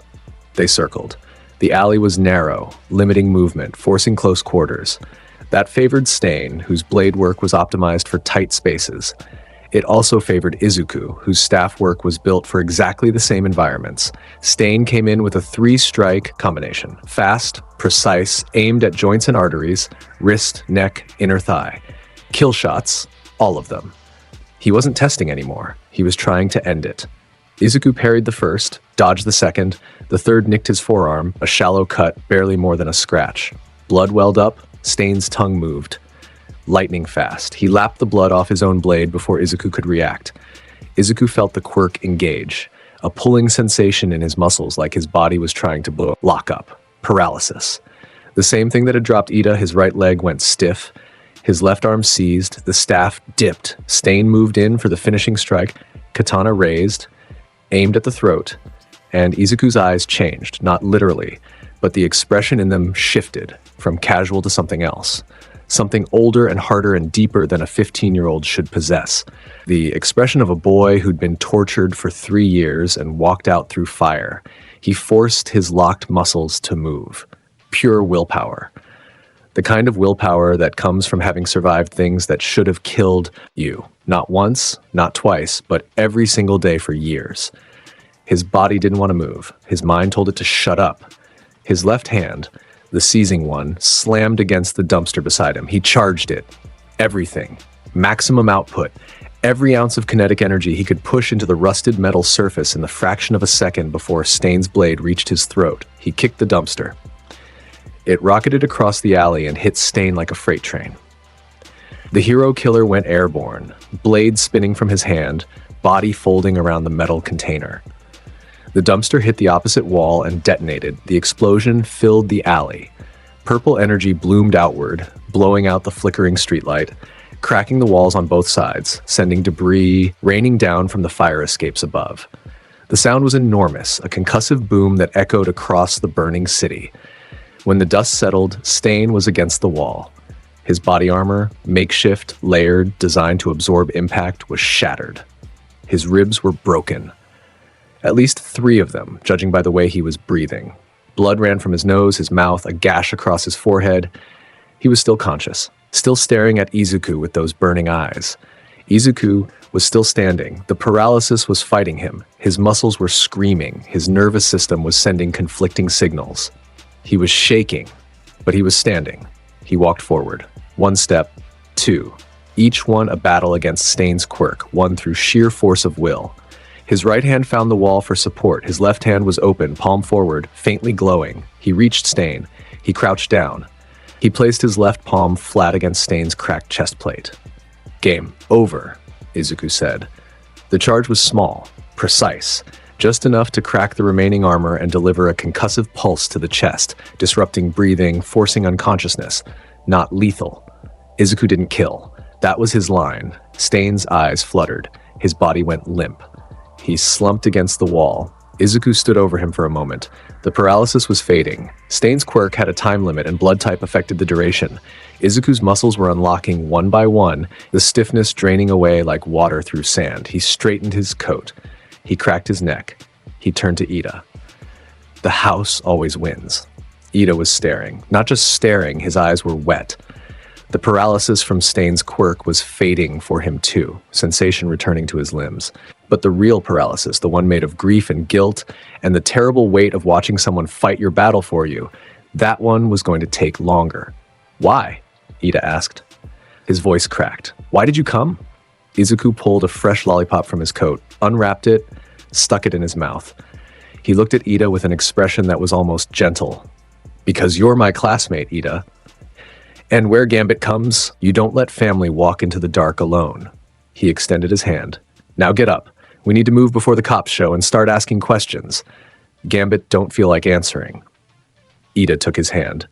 Izuku pulled him to his feet. Behind them, a figure dropped from the fire escape. Light, silent, feline. Toga landed in the alley with a knife in each hand and a slightly annoyed expression. She looked at the unconscious Stain, the recovering Ida, and the smirking Izuku. You said you'd wait for me. Gambit never said that. You implied it. Gambit implies a lot of things. Very few of them are true. She sheathed her knives. She walked over to Stain's body and inspected it critically. He's still breathing. That's the plan. Boring. Behave, Sherry. She sighed dramatically, then tucked herself under his arm. Izuku pulled her close. They fit together like a lock and key, his arm around her shoulders, her head against his chest. Two people who had been through the worst the world had to offer and come out the other side still standing, still together, still dangerous. Ida watched them. The boy who'd saved him and the girl who'd followed him into a burning city, standing together in an alley over the unconscious body of the most dangerous vigilante in Japan. They looked like something out of a movie. They looked untouchable. We should contact the authorities, Ida said, because even in a crisis, Tenya Ida was Tenya Ida. Already done, Toga said. She held up a phone, Stain's phone, pickpocketed from his unconscious body. Called it in 30 seconds ago. Anonymous tip. We were never here. But Ida. Izuku's voice was calm. The law says we weren't supposed to be in Hosu tonight. The law says students can't engage villains without supervision. The law says a lot of things that would make our lives very complicated right now. He met Ida's eyes. You want to explain to UA why you went after Stain alone? Ida opened his mouth, closed it, opened it again. No. Then we were never here. Stain was found unconscious by an anonymous citizen. That's the story. That's lying. That's surviving, mon ami. There's a difference. Ida struggled with it. You could see it on his face, every principle he'd ever held wrestling with the practical reality that Izuku was right. Rules were important. But rules written by people who'd never been in an alley at midnight with a serial killer had limitations. Thank you, Ida finally said, quietly, sincerely, for coming, for everything. Izuku grinned. The Gambit grin, all charm and confidence, but underneath it, in the eyes, something warmer. Don't mention it, class president. And I mean that literally. Don't mention it to anyone, ever. Sirens wailed in the distance, getting closer. The fires in Hosu were being contained, the Nomu rounded up, the night's chaos was winding down, and the authorities would be sweeping every street. Izuku, Toga, and Ida slipped out of the alley and melted into the city. Ida went one way, toward the official evacuation routes, where he could plausibly claim to have been caught in the Nomu panic. Izuku and Toga went another, into the back streets. The shadows, the spaces between buildings where cameras didn't reach. It was their native territory. They moved through it like water through stone. On the rooftops, silhouetted against the orange glow of the Hosu fires, Izuku stopped. He stood at the edge of a building and looked out over the city. Behind him, smoke rose from a dozen points. In front of him, the lights of the residential district glittered, untouched, unaware, sleeping through the violence. He flipped a coin, caught it, held it up to the light. That's Stain, he said quietly. He wasn't wrong about everything. Most heroes are in it for the fame, the money, the sponsorship deals. He pocketed the coin. But he was wrong about what to do about it. You don't fix a broken system by killing the pieces. You fix it by being the thing it's supposed to be. That's almost noble, Toga said. Don't tell anyone. Gambit has a reputation. Your secret's safe with me. He turned from the edge. She was standing behind him, hair loose, eyes bright, the city burning behind her like a backdrop in a painting. She looked beautiful and deadly and entirely his. Come on, Sherry, let's go home. Home, she repeated. She tasted the word like it was new, like it was something she'd never had before and still wasn't sure she believed in. UA, you mean. I mean wherever you are. He extended his hand. That's always been home. She took it. They disappeared into the night together, two silhouettes against a burning sky, moving with the easy synchronization of people who had been running together since before they knew what running meant. The Cajun-accented card thrower and the feral blonde shapeshifter, the thief and the chaos, the boy who turned everything he touched into a weapon, and the girl who could become anyone but only wanted to be herself, and only felt like herself when she was with him. Below them, the sirens of Hosu faded into the distance. The fires cooled. The heroes did their work and the news crews set up their lights and the cycle of crisis and recovery turned another rotation. And somewhere in a police evidence locker, a broken chest plate from the hero killer's armor sat in a sealed bag. If anyone had examined the scorch mark on its surface, a perfect circle of charred metal with purple residue at the edges, they might have drawn some conclusions. Nobody examined it that closely. The story the world got was simpler. An anonymous tip led police to the hero killer, found unconscious in an alley in Hosu, apparently the victim of his own exhaustion after a night of unprecedented activity. Case closed. Hero killer captured. Ida never said a word. Aizawa suspected. Of course he did. When Izuku showed up to class the next morning with a shallow cut on his forearm that hadn't been there the day before, Aizawa's eyes lingered on it for exactly 3 seconds. Midoriya. Oui, professeur? How did you sleep last night? Like a baby, mon ami. Why? 3 more seconds of eye contact. Then Aizawa turned back to the board.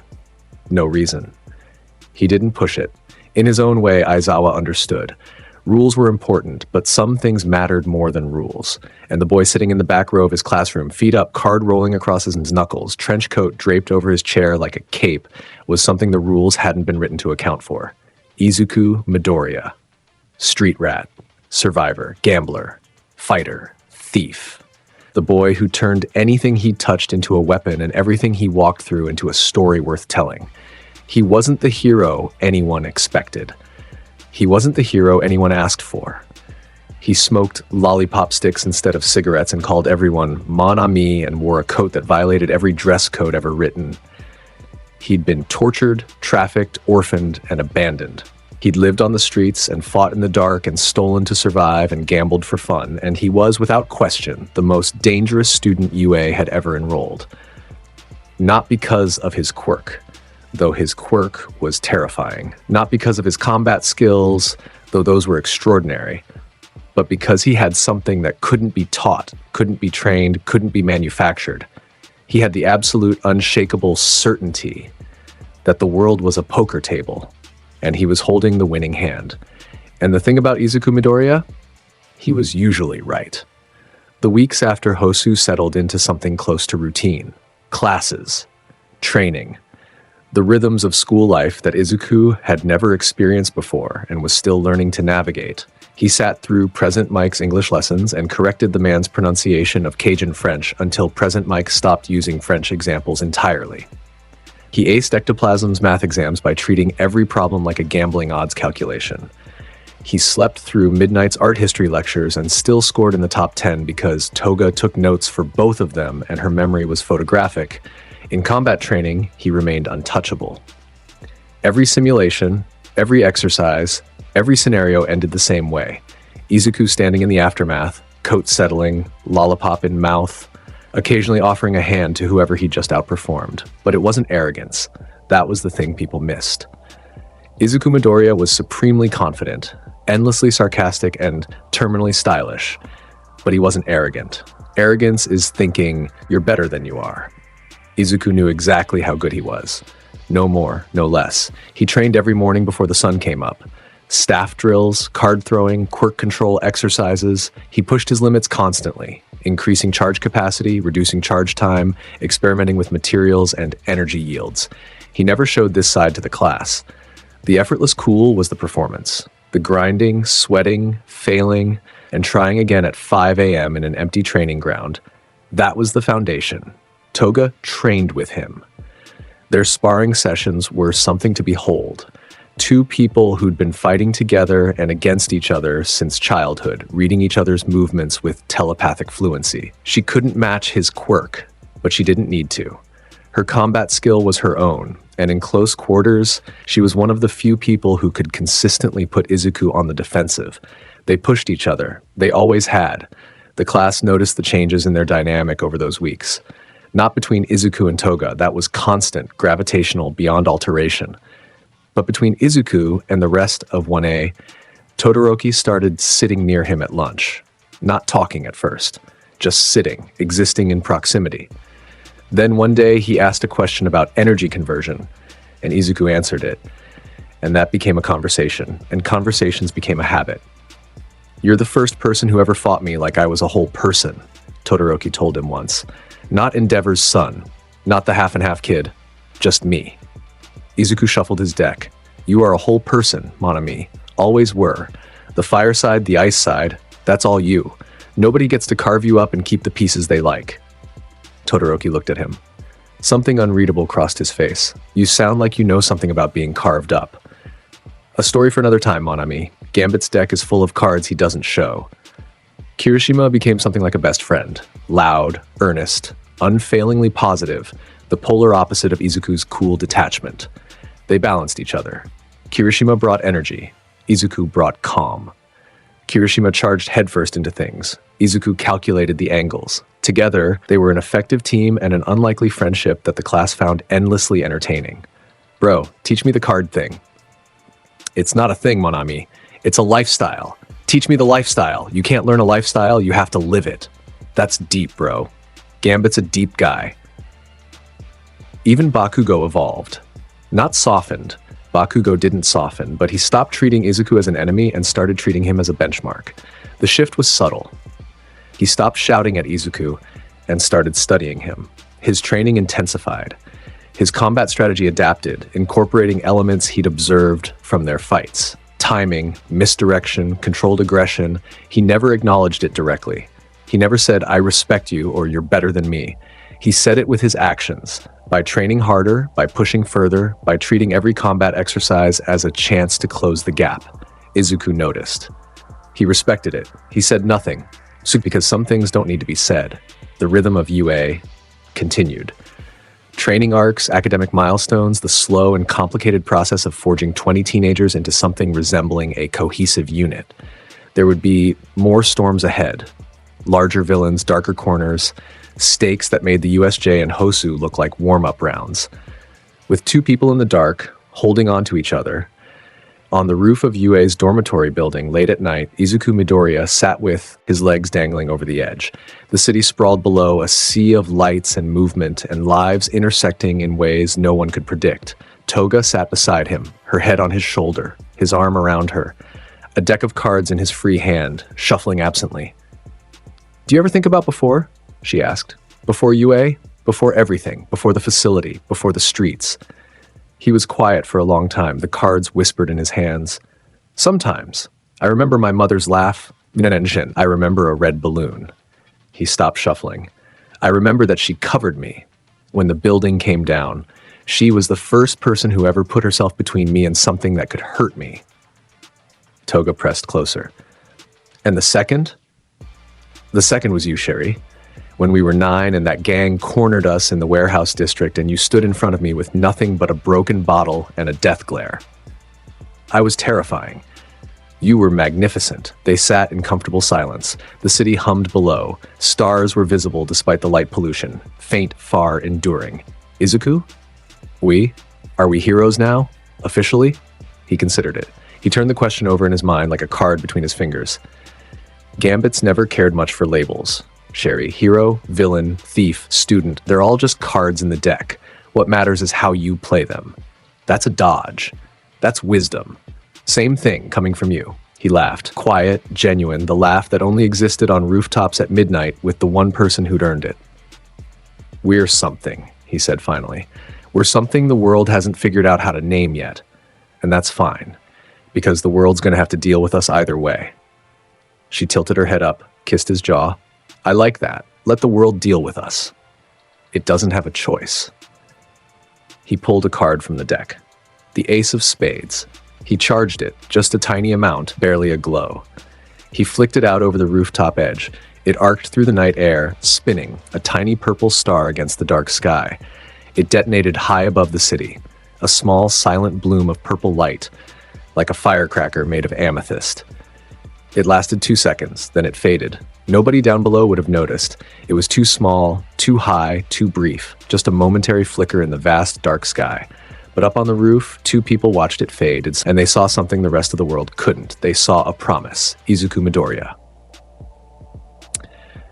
The Cajun-accented, card-throwing, trench-coat-wearing force of nature who walked out of hell with a girl on his arm and a grin on his face, and never once looked back. The boy who fought like a thunderstorm and talked like the devil's favorite card dealer. The gambler who played to win and the thief who only stole what was owed, and the fighter who never held back. He was 15 years old. He was just getting started. And the house? The house always wins, except when the house gets bored. That was the thing about Izuku Midoriya. You'd think winning would satisfy him. You'd think sitting on top of a sports festival podium with a gold medal and 4,000 internship offers and a fan account dedicated exclusively to screenshots of his trench coat would be enough to make a person settle. You would be wrong. 2 days after the sports festival, Izuku was sitting on the floor of Training Ground Beta at 4:30 in the morning. Legs crossed, palms flat on the concrete, eyes closed. Around him, 50 playing cards were embedded point first in the ground in a perfect spiral pattern. Each one glowed faintly purple, a low, stable charge, humming at the edge of audibility like a choir warming up. He was practicing something new. Not throwing, not detonating, sustaining, holding energy in multiple objects simultaneously without releasing it. It was the equivalent of juggling chainsaws while doing long division, keeping each charge stable, each object aware in his mind, feeling the kinetic potential in all 50 cards, like 50 heartbeats that he had to keep synchronized. It was hard. It was the hardest thing he'd ever tried with his quirk. And he'd been at it for 3 hours. One card flickered. The charge destabilized. A wobble in the energy output, barely perceptible. Izuku caught it, adjusted, smoothed it back to baseline. Sweat ran down his temples. The muscles in his forearms were trembling. 47, Toga said from across the room. She was sitting on a bench, knees to her chest, watching him the way a cat watches something interesting. You had 47 stable last time. Now it's 50. 50's not enough. 50 simultaneously charged objects isn't enough. Not for what's coming, Sherry. She didn't ask what was coming. She didn't need to. They'd both felt it. The shift in the air since the USJ, since Hosu. The League wasn't done. Shigaraki wasn't done. The villain who scratched his own neck until it bled and called Izuku a cheater. He was out there, planning, evolving, nursing a grudge that was growing teeth. And the thing behind Shigaraki, the presence Izuku had sensed in the way the Nomu was engineered, in the precision of the USJ attack, in the strategic patience of it all, that was something larger, something old. Something that played the long game the way Izuku played cards, always 3 moves ahead, always holding an ace in reserve. Izuku didn't know its name yet. He would. He opened his eyes. 50 cards pulsed once, a synchronized heartbeat of purple light, and then the charges dissipated. The cards went dark. Izuku exhaled slowly, uncrossed his legs, and stood. "Breakfast," he said. "Gambit can't save the world on an empty stomach."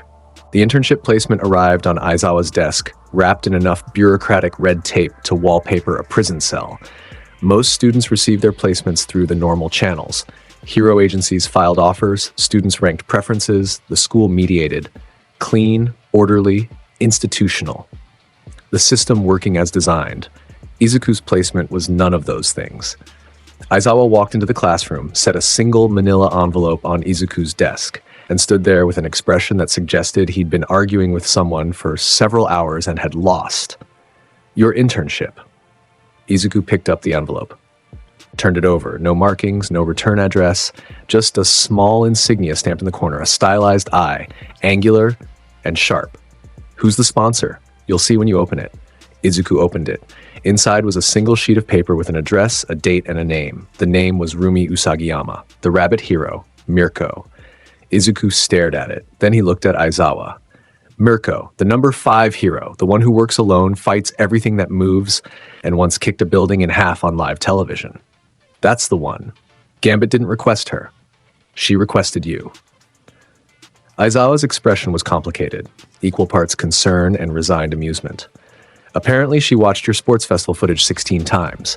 Her exact words were, and I'm quoting directly, "Send me the card, kid. I want to see if he's that fast in person." Izuku folded the paper, slipped it into his coat.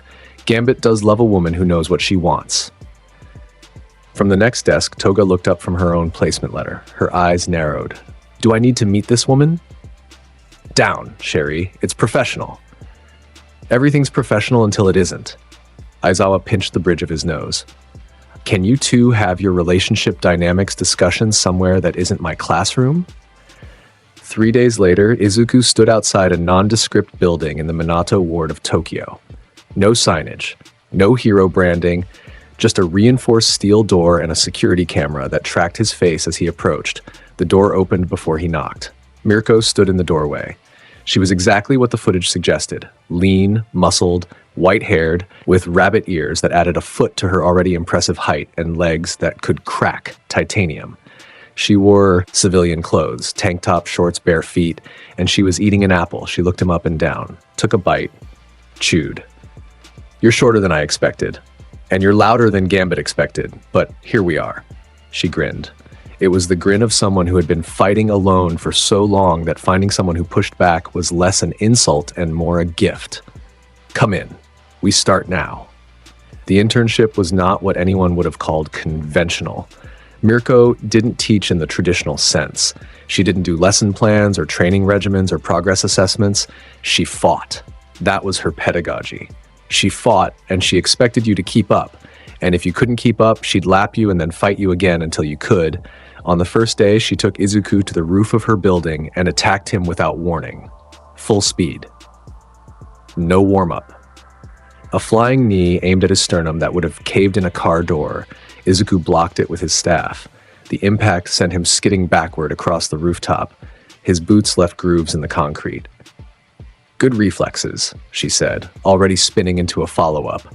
A heel kick that came from above, hammer style, targeting the crown of his skull. He dodged, barely. Her foot cratered the rooftop where he'd been standing. "You're testing Gambit," he said. He wasn't annoyed, he was reading her. The way she moved, the speed, the power, the patterns. "Or you're bored." "Both. Show me the cards." He drew 3, charged them, threw them in a fan pattern, not at her, but around her. One left, one right, one behind. A triangle of charged projectiles closing on a single point. Mirko moved. She was fast, genuinely, absurdly fast. Her legs were pistons. She launched herself straight up, 15 meters in the air, clearing the detonation triangle by inches. The 3 cards exploded beneath her in a cascade of purple energy that scorched the rooftop in a perfect triangle. She landed behind him. He was already turning. His staff swung in a horizontal arc, charged tip glowing. She caught it with one hand. They locked. She was stronger, physically, mechanically. The rabbit physiology gave her a power-to-weight ratio that was frankly unfair. But Izuku's quirk changed the equation. The staff hummed in her grip. She felt the charge building, a vibration that climbed from warm to hot to dangerous. She let go, leapt back. "You charged it while I was holding it." "Ui, that's dirty. That's efficient, mon ami. Gambit don't play fair. He plays to win." She laughed. It was sharp and loud and genuine. "I knew I was going to like you." They trained. Not the way heroes train, the way fighters train, street-level, instinct-driven, no holds barred. Mirko showed him things he couldn't learn from videos or stolen phones. How to read a speedster's balance point, how to exploit the half-second delay between a quirk activation and its physical manifestation, how to fight someone faster than you by being smarter than them. In return, Izuku showed her things she hadn't seen before. His charging technique, the way he could turn any surface into a weapon, the precision of his energy control. Not just the big explosions, but the small ones. The microcharges that could crack a lock without damaging the door. The sustained hum he could set into a floor that would trip anyone walking across it without their feet ever leaving the ground. "You fight like a thief," she said one evening. They were sitting on the roof again, the city stretching out below them. She was eating another apple. Izuku was shuffling cards. "Gambit is a thief. Was. Past tense. You're a hero student now. Labels, mon ami, they're just different cards in the same deck. That attitude's gonna get you in trouble. That attitude's kept Gambit alive this long." She looked at him sideways. "How long exactly?" He pulled the ace of spades from the deck, held it up to the city lights. The glow was barely there, the faintest shimmer of purple, like a bruise forming on the air. "Long enough to know that the people who play by the rules aren't always the ones who survive." He pocketed the card. "Gambit respects the rules, Mirko. He just doesn't worship them." On the 4th night of the internship, the League made contact. Not directly. They were too smart for that. Or rather, the person behind them was too smart. But their footprints were everywhere in the Minato ward that week. Izuku felt it the way an animal feels a change in the weather. Instinctively, bodily, the hair on the back of his neck standing when he walked certain streets. He followed the feeling. Mirko was patrolling 3 wards over. He was supposed to be sleeping. He went out anyway. The trail led to a warehouse near the waterfront. Standard villain playbook. Abandoned building, isolated location, minimal surveillance. Izuku circled it twice from the neighboring rooftops, mapping the exits, counting the guards. 4 outside. Unknown number inside. Low-level muscle from the look of them. Quirks that were visible. One had rock-plated arms, another had elongated fingers, one was literally smoking from the ears. What caught Izuku's attention was the cargo. Through a cracked window, he could see crates. Dozens of them, stacked in neat rows. The kind of crates you use when the contents are more valuable than the container. Reinforced, climate-controlled, locked with biometric seals. He didn't know what was inside. He didn't need to. The League's involvement was enough. He dropped from the roof, silent. His coat barely rustled. He landed in the alley behind the warehouse and crouched against the wall, cards already in hand. The first guard went down without making a sound. A single card, low charge, thrown like a dart, hit him in the back of the neck. The micro-detonation disrupted his nervous system. He folded like a puppet with cut strings. Izuku caught him before he hit the ground and laid him against the wall. The second guard was more alert. Rock-plated arms scanning the alley with the paranoid efficiency of someone who'd been told to stay sharp. Izuku waited for him to turn. 3 seconds. 2. 1. The bow staff extended. One fluid motion, a strike to the back of the knees, then a charged tap to the temple. The rock plates didn't cover his head. The guard's eyes rolled back.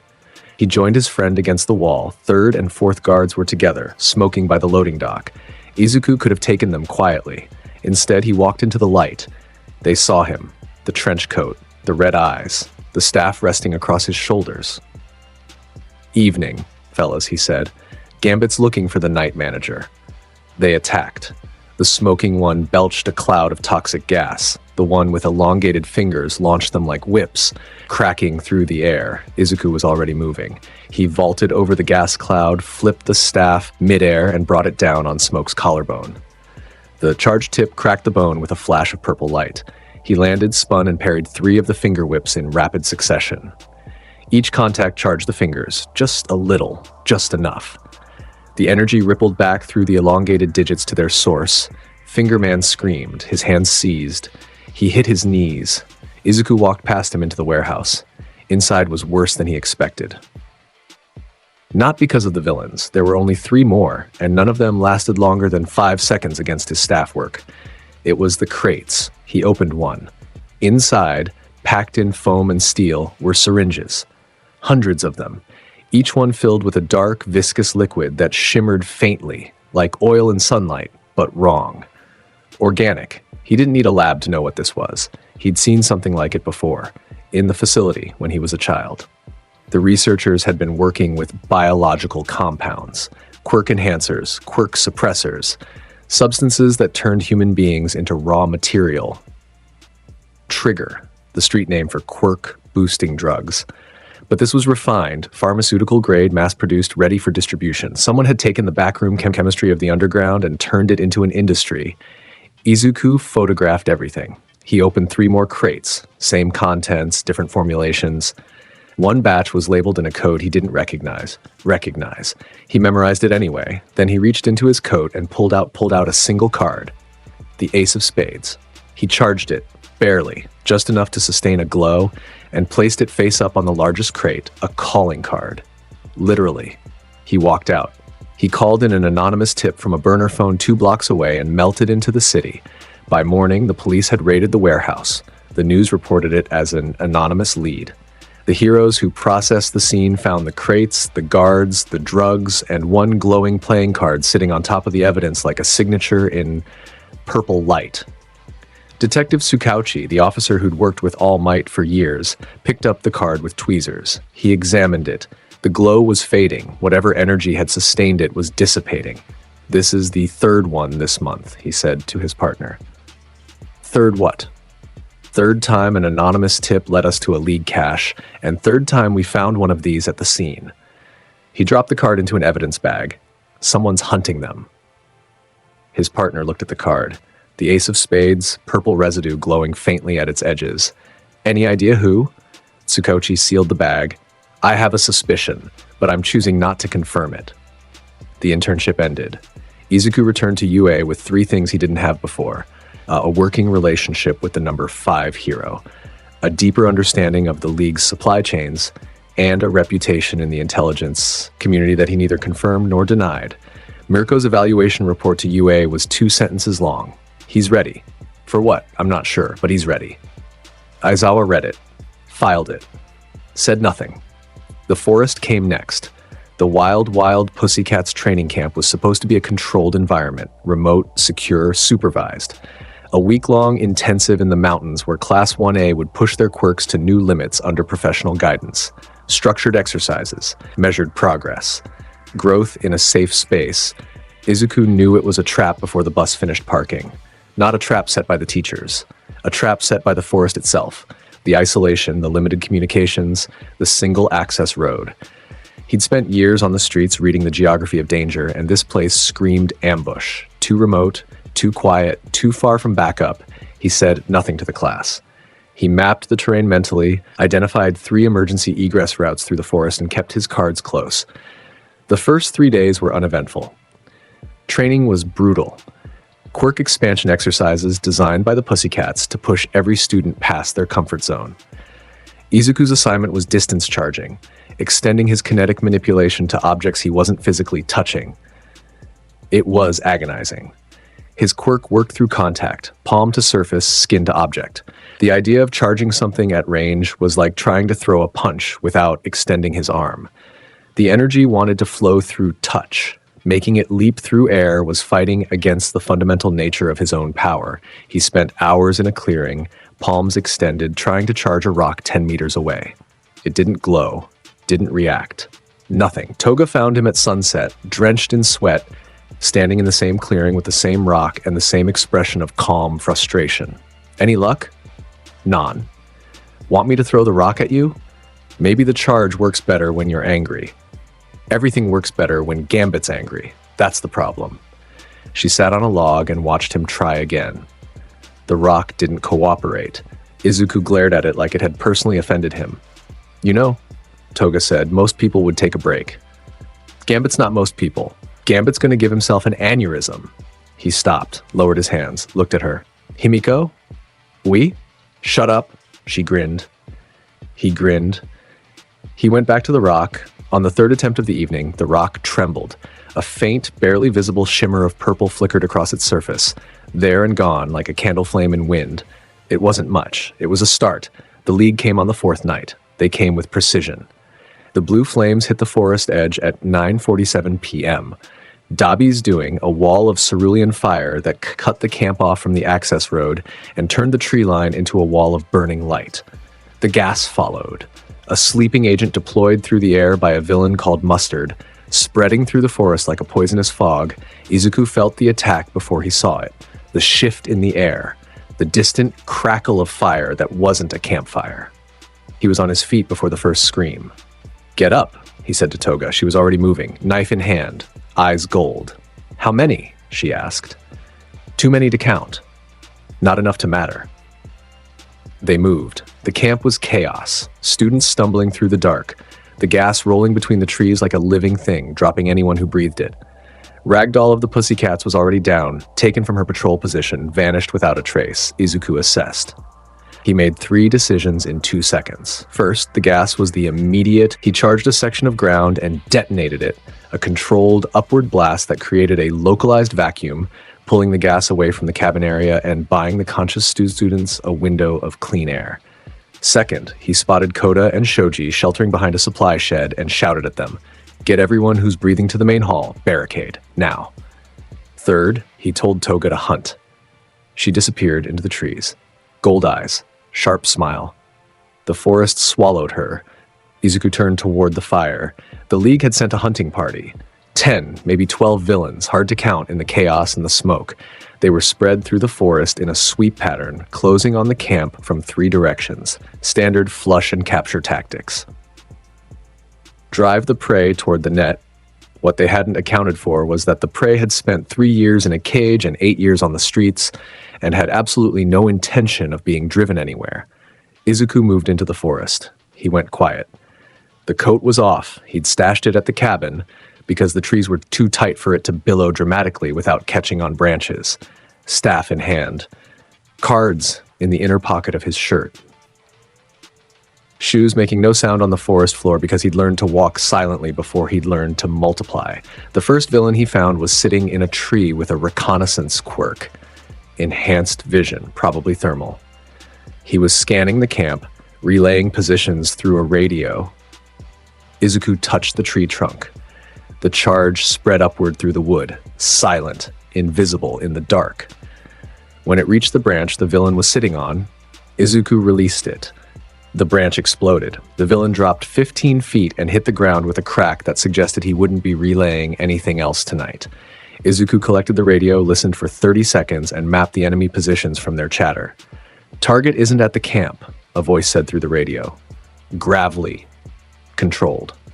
The card kid. Where is he?" "Last seen heading west toward." Izuku crushed the radio. They were looking for him. Specifically, Shigaraki hadn't sent this team for students. He'd sent them for Gambit. The grin that spread across Izuku's face in the dark was not a nice grin. "You want Gambit?" he whispered to the trees. "Come and get him." He moved through the forest like smoke through ruins. Every step was deliberate. Every contact with the environment was an opportunity. He touched trees as he passed them, depositing low-level charges, not enough to detonate, just enough to mark. A map of potential energy laid across the forest like a minefield with a heartbeat. The second villain found him. A big one, quirk that made his muscles expand to grotesque proportions. He came through the trees like a truck, branches snapping, fists the size of trash cans. Izuku let him come. He stood in a small clearing, staff resting on his shoulder, visible in the scattered moonlight. "There you are," the big villain rumbled. "The boss wants you alive, but nobody said anything about intact. That's cute, mon ami. Real cute." The villain charged. Izuku sidestepped. His hand brushed the villain's belt as he passed. A whisper of contact, barely a touch. The belt began to glow. The villain didn't notice until he'd taken 4 more steps. Then he looked down. "What the?" The detonation lifted him off his feet and deposited him in a heap 20 meters away, wrapped around a tree trunk like a discarded jacket. He didn't get up. Izuku moved on. The third villain was smarter. She hung back, using a telekinetic quirk to hurl rocks and debris from a distance. Izuku felt the projectiles coming, displaced air, the whistle of velocity, and dodged between them, closing the distance in a zigzag sprint that used tree trunks as cover. When he got close enough, he threw a card. It embedded in the ground at her feet and glowed. "Your move," he said. She ran. The card detonated behind her. Not to hurt, to herd. She stumbled left, like directly into a tree that Izuku had charged on his way through. She touched for balance. The tree exploded at waist height. The concussive blast put her down. 4, 4, 5, 6. Izuku moved through the forest like a force of nature. Methodical, relentless, patient. He didn't rush. He didn't need to. The League had come into his territory expecting students. They found something else entirely. Deep in the eastern section of the forest, Toga was having her own kind of evening. She'd found the gas villain, Mustard, set up in a clearing with his mask and his attitude and his area denial quirk. He was a teenager himself, cocky, confident behind his poisonous cloud. Toga came through the gas wearing a filtration mask she'd assembled from a first aid kit and a piece of torn shirt. It wasn't elegant. It worked. Mustard saw her. He raised his revolver, because apparently this child villain also had a gun, because the League's recruitment standards were an ongoing concern. Toga threw the knife before he finished raising the barrel. It hit the revolver's cylinder and jammed it shut. Mustard stared at his broken weapon. He looked up. Toga was already there. She hit him once, clean, precise, the heel of her palm against his jaw, and he crumpled. His gas dispersed as his concentration broke. The fog lifting from the forest like a fever breaking, she looked down at his unconscious body. Kids these days. No discipline. Meanwhile, at the northern edge of the camp, things went wrong. Not for Izuku. For the League. Specifically for a villain named Mr. Compress, whose quirk allowed him to compress anything into a marble-sized sphere. He'd been assigned a secondary objective. If the primary target proved unavailable, grab the explosive kid, Bakugo. The one with the anger and the power and the attitude that Shigaraki thought he could turn. Compress was good. genuinely good. A performer, a misdirector, a man who understood that the best attacks are the ones nobody sees coming. While Izuku was dismantling the assault team in the forest and Toga was neutralizing the gas threat, Compress made his move. Bakugo was fighting. He'd been fighting since the attack began, explosions lighting up the northern tree line, his quirk cutting through the dark like artillery fire. He was handling it. He was handling it well. 3 villains down, 2 retreating, his palms smoking. He didn't see Compress. The marble closed around him mid-stride. 1 second he was there, raging, burning, alive, and the next he was a tiny blue sphere in a villain's gloved hand. Compress ran. The League's retreat signal went up, blue fire from Dabi arcing into the sky like a flare. The survivors fell back. They'd failed to get Izuku. But they hadn't left empty-handed. Izuku reached the extraction point too late. He came through the trees at full sprint, staff in hand, charges crackling across his knuckles, and found nothing. Scorch marks, broken branches, the fading echo of a warp gate. Bakugo was gone. He stood in the clearing. The purple glow faded from his hands. The forest was suddenly very quiet. Toga appeared beside him. She was breathing hard, blood on her cheek, not hers. She took one look at his face and understood. They got someone. Bakugo. The loud one? The loud one. She processed this. What do we do? Izuku reached into his pocket. He pulled out a card, the King of Spades, its edges singed from the night's work. He looked at it for a long moment. The moonlight caught the purple residue on its surface. We get him back. The aftermath of the camp attack was a hurricane. Media, investigations, emergency meetings, parents demanding answers. The Hero Commission scrambling to explain how a villain organization had infiltrated a supervised training exercise and kidnapped a student. Class 1A was in shock. The kind of quiet, stunned processing that happens when the reality of their chosen profession stops being theoretical and starts being personal. One of theirs was taken. Not hurt. Not defeated. Taken. And the difference between those things was a canyon. Izuku was in Aizawa's office within an hour of returning to campus. Gambit's going after him. No. That wasn't a request, Professor. Aizawa looked at him. The man was running on fumes, bandaged, exhausted, carrying the weight of a student lost under his watch. His voice was flat as concrete. The Hero Commission has authorized a coordinated rescue operation. Every available pro-hero is being mobilized. You are a student. You are staying here. Aizawa, listen to me. Izuku's voice dropped the performance. No Gambit, no accent, no charm. Just Izuku. They came for me. They came to that forest for me. Bakugo got taken because I wasn't where they expected me to be. That's on me. That is not on you. That is on the League of Villains. And Gambit is going to return the favor with interest. 3 seconds of silence. The clock on Aizawa's wall ticked. I cannot authorize this. Aizawa said. Each word was careful, precise, selected. Gambit didn't ask you to authorize it. If you go, there will be consequences. There are always consequences, Professor. The trick is making sure they fall on the right people. Aizawa stared at him. Then he opened his desk drawer, pulled out a folded piece of paper, and slid it across the desk. It was a map. Detailed, annotated. A building in the Camino ward of Yokohama. Safe houses, guard rotations, entry points. I dropped this accidentally, Aizawa said. You were never in my office. This conversation never happened. Izuku took the map. He didn't say thank you. Thank you would have made it a transaction. This was something else. Trust. Reluctant and hard-won. He stood. He turned to leave. Midoriya. He stopped. Come back alive. Always do, Professor. The Camino raid was supposed to be a surgical strike. Heroes in, hostage out.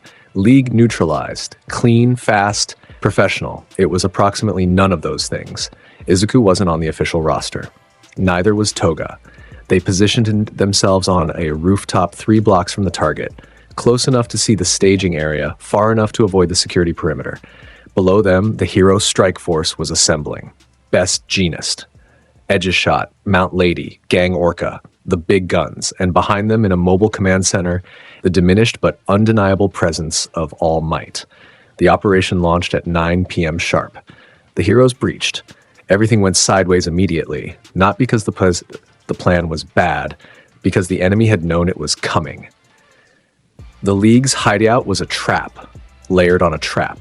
The real base was 2 blocks away, connected by underground tunnels that hadn't shown up on any municipal blueprint. By the time the heroes realized they were in the wrong building, the League had already begun their counter. Izuku watched it unfold from the rooftop. His eyes tracked the movement, hero positions, villain responses, the geometry of the engagement. He was doing the math in real time. "The heroes are out of position," Toga said beside him. She was watching through a pair of stolen binoculars. The League pulled a switch. Classic misdirection. Gambit's almost impressed. Almost? The execution's sloppy. They left the southern approach uncovered. He pointed.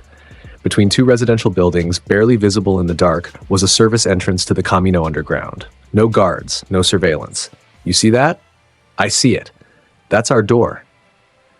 They moved. The underground was exactly the kind of environment Izuku thrived in. Narrow corridors, low ceilings, poor lighting, surfaces everywhere.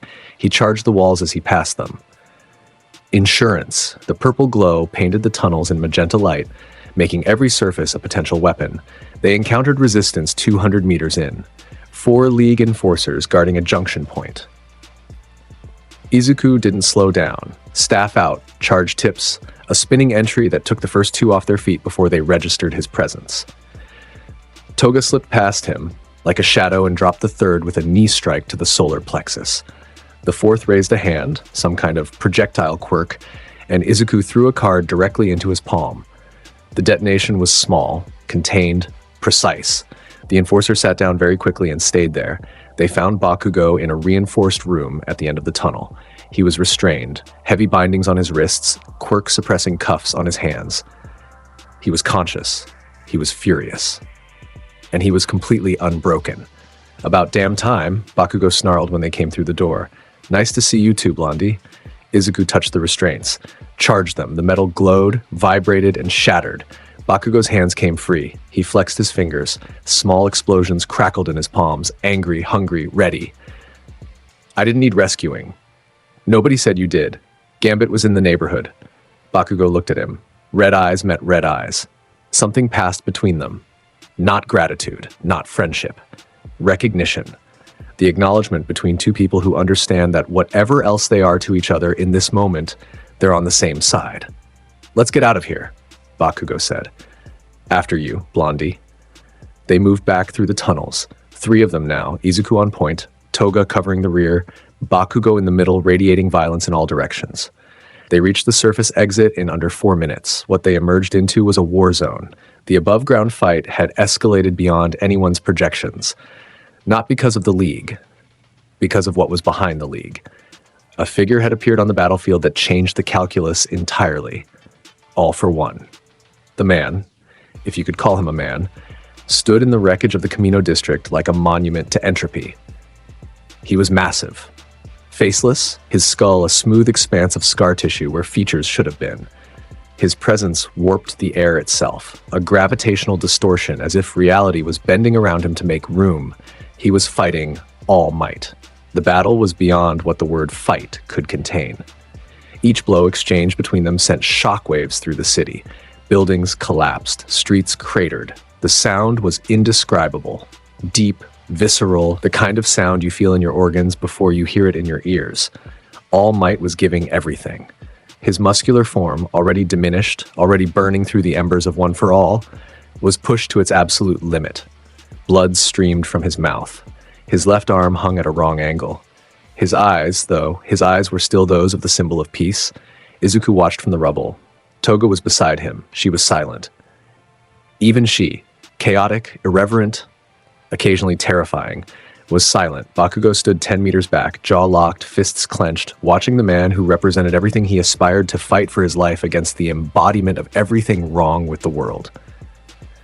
"We should help," Bakugo said. "Non." Bakugo turned on him. "What?" Izuku's eyes never left the battle. "Look at him, Bakugo. Look at All Might. Really look." All Might was losing, slowly, painfully, but losing. All for One was dismantling him piece by piece, stealing the quirks of downed heroes, adding them to his own arsenal, using each new power to exploit weaknesses that hadn't existed seconds before.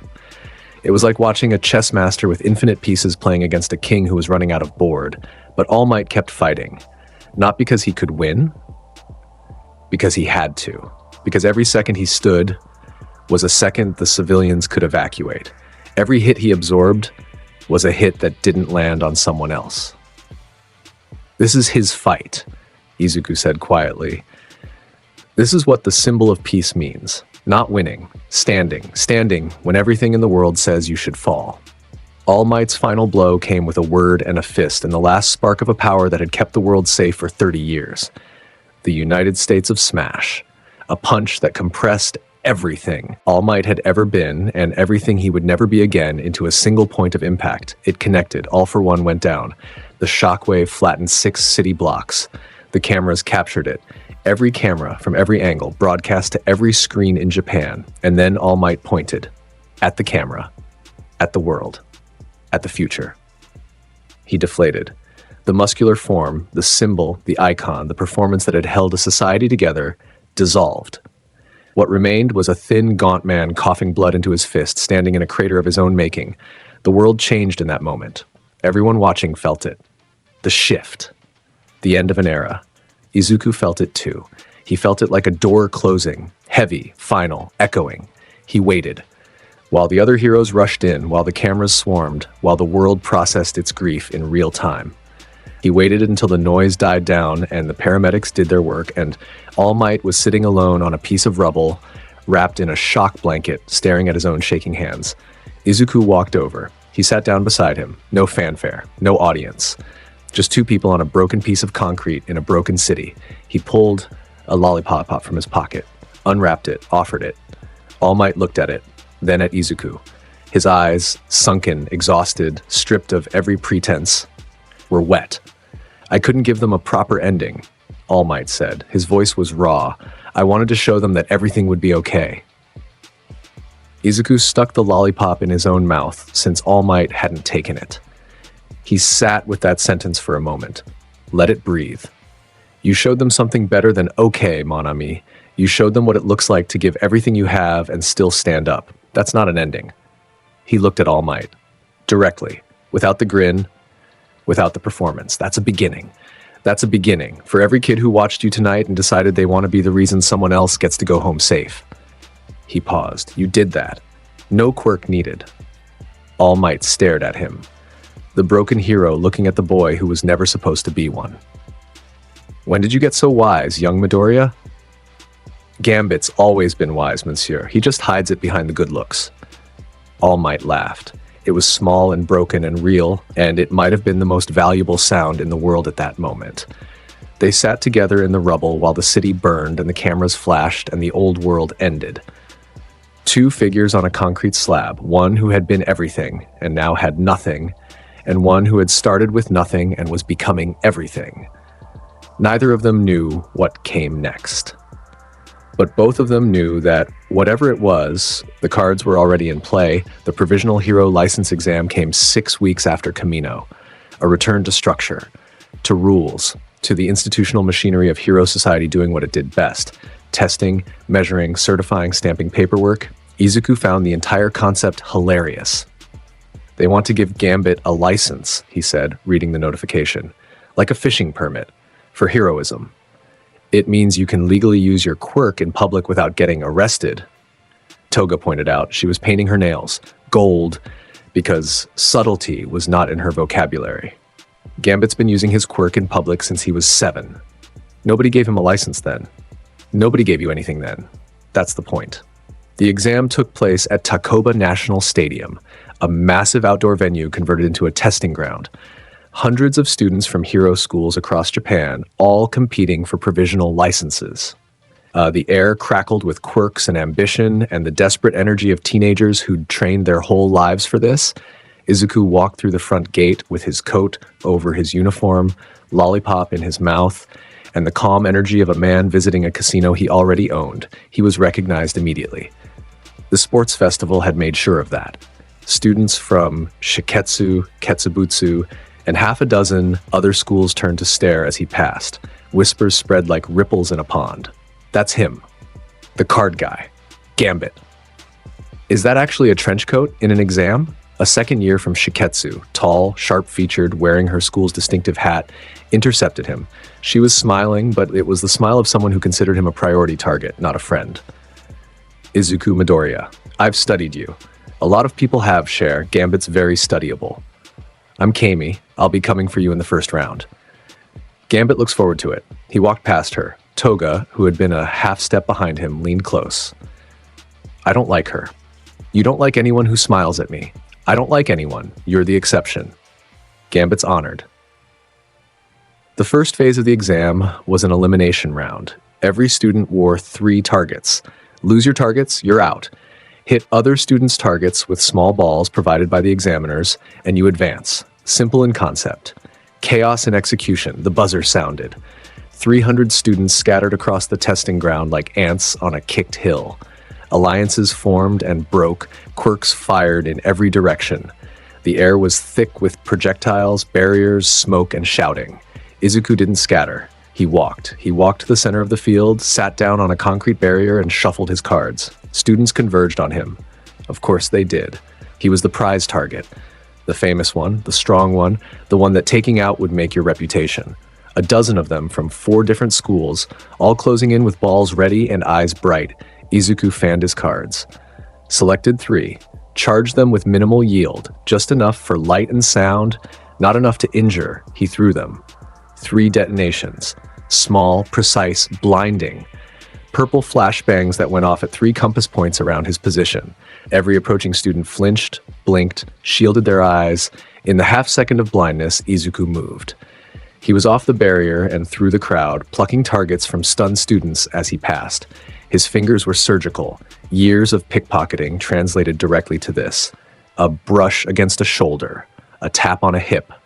Targets removed with the delicacy of a surgeon and the speed of a street thief. He collected 12 targets in 9 seconds. Then he walked to the scoring station and turned them in. Passed. First in the round. Toga's approach was different. She'd transformed, blood from a Ketsubutsu student she'd brushed against during the entry phase, and spent the first 3 minutes of the round walking among the enemy as one of them, gathering targets from allies who didn't know they were handing their passes to the competition. When she had enough, she dropped the disguise in the middle of a group of Shiketsu students. 6 of them watched a classmate's face melt away to reveal a golden-eyed girl with buns in her hair and a grin that was all teeth. Thanks for the targets, boys. She was gone before they could react. Over a wall, through a gap, moving with the practiced ease of someone who'd been disappearing since childhood, she passed. Barely. The examiners noted 3 rule violations that might have been accidental and 2 that definitely weren't. After 2 hours of deliberation, they signed the paperwork. Toga held up her provisional license like a trophy. I'm legal now. That's debatable, Sherry. Legally legal. There's a difference. Is there, though? She kissed his cheek. Shut up and take me to dinner. He did. They went to the best restaurant in the Takoba district and ordered everything on the menu and didn't pay because the manager recognized Izuku from the sports festival and comped the meal. See? Toga said, cutting into a steak with surgical precision. Being a hero has perks. Being Gambit has perks. The hero thing is just the wrapping paper. The license exam was a milestone, a formal acknowledgement that the system, however imperfect, however slow, however institutional, had made space for them, for the street thief and the feral girl, for the 2 kids who crawled out of hell and taught themselves to survive. They were official now, licensed, recognized. It didn't change who they were, but it changed what the world was allowed to call them. The call about Eri came through the underground, not the hero network, not the police channels. The underground, the same back alley information economy that Izuku had navigated since he was old enough to pick a pocket. A contact he'd maintained from the street days, a fence named Jiran who traded in information as much as merchandise, passed a message through 3 intermediaries. The message was simple. There's a girl. The Yakuza has her. She's 8 years old. What they're doing to her will make you sick. Jiran was not a good man. He was a profiteer, a facilitator, a man who'd sold information to villains and heroes alike with equal disinterest. But he had one rule that he never broke. You don't involve kids. Whatever else you do, whatever transactions you make, children are off the table. He'd broken his own protocol to get this information out. That told Izuku everything he needed to know about how bad it was. The Shi Hasaikai. A Yakuza organization, old school, operating out of a compound in the Eastern District. Their leader, Kai Chisaki, known as Overhaul. His quirk let him disassemble and reassemble matter at a molecular level. Anything he touched, he could take apart and put back together in whatever configuration he chose. Including people, Eri was his tool. A child whose body produced a substance that could rewind biological material, de-evolving cells, reversing mutations, erasing quirks entirely. Chisaki was harvesting it, from her blood, from her flesh, taking her apart and putting her back together and taking her apart again, over and over, an endless cycle of destruction and reconstruction to produce quirk-erasing bullets. Izuku read the briefing in the back room of a ramen shop in Naruhata. His face didn't change, his hands didn't shake. He read it calmly, carefully, absorbing every detail the way he absorbed everything, with the quiet precision of a man calculating odds. Then he set the paper down. He looked at Toga. She had read it too. Her face was different. The mask was off, the playfulness gone. What was underneath was cold and sharp and dangerous. Himiko. I know. This is different. I know. He stood. He buttoned his coat. Gambit's going to need every card in the deck for this one. The official hero operation against the Shi Hasaikai was coordinated by Sir Night-Eye, All Might's former sidekick, a man whose foresight quirk let him see the future and whose personality suggested that the future he usually saw was disappointing. The plan was elaborate. Multiple hero teams, coordinated entry, systematic clearance of the compound's underground labyrinth. Fat Gum's team, Rocklock's team, Aizawa's team, which included several 1A students on their work studies, Kirishima, Uraraka, Tsuyu, and Izuku, who was not officially on anyone's team, but appeared at the staging point in his coat and his cards and his absolute refusal to be left behind. And by the time Night-Eye had finished arguing about it, the operation was already launching and there wasn't time to remove him. Night-Eye looked at Aizawa. Your student. Aizawa looked at Izuku. My problem. They breached. The Shi Hasaikai compound was a maze, corridors that shifted and sealed behind them. Quirk-enhanced architecture designed to separate and isolate intruders. The hero team split, some by design, some by the building itself, walls sliding shut, paths redirecting, the compound treating invaders like antibodies in a bloodstream. Izuku moved forward. He didn't fight the architecture. He went through it. Every wall that sealed in front of him got a palm and a charge and a detonation that turned reinforced concrete into gravel. He carved his own path through the compound, leaving a tunnel of destroyed walls and purple scorched rubble behind him. Toga was with him. She'd transformed, one of the Hasaikai enforcers they'd encountered at the entrance, and moved through the compound's hallways, unchallenged, while Izuku drew attention. Two approaches, converging on the same target. The enforcers came in waves. Yakuza soldiers with combat quirks and the desperate ferocity of men who knew what happened if they failed their boss. Izuku dismantled them with the mechanical efficiency of a man clearing a table. Staff work, card throws, charged surfaces. A guard touched a wall. Izuku had charged 3 minutes earlier, and the detonation put him through the opposite wall. Another guard found a playing card, the 3 of clubs, pinned to his own body armor, glowing, with about 2 seconds on the clock. He ran. Smart man. Deeper. The compound grew darker, more secure. The corridors narrowed. The enemies got stronger. A Hasaikai lieutenant named Rappa blocked his path, a massive fighter with a quirk that gave him infinite rotation in his fists, turning each punch into a Gatling gun of strikes. He was huge, he was fast, and he loved to fight. Finally, Rappa grinned, cracking his knuckles. Someone who looks like a challenge. Izuku assessed him in 1 second. Closed-range brawler, overwhelming offense, mediocre defense, glass cannon if you could get around the fists. He didn't fight Rappa head-on. He didn't need to.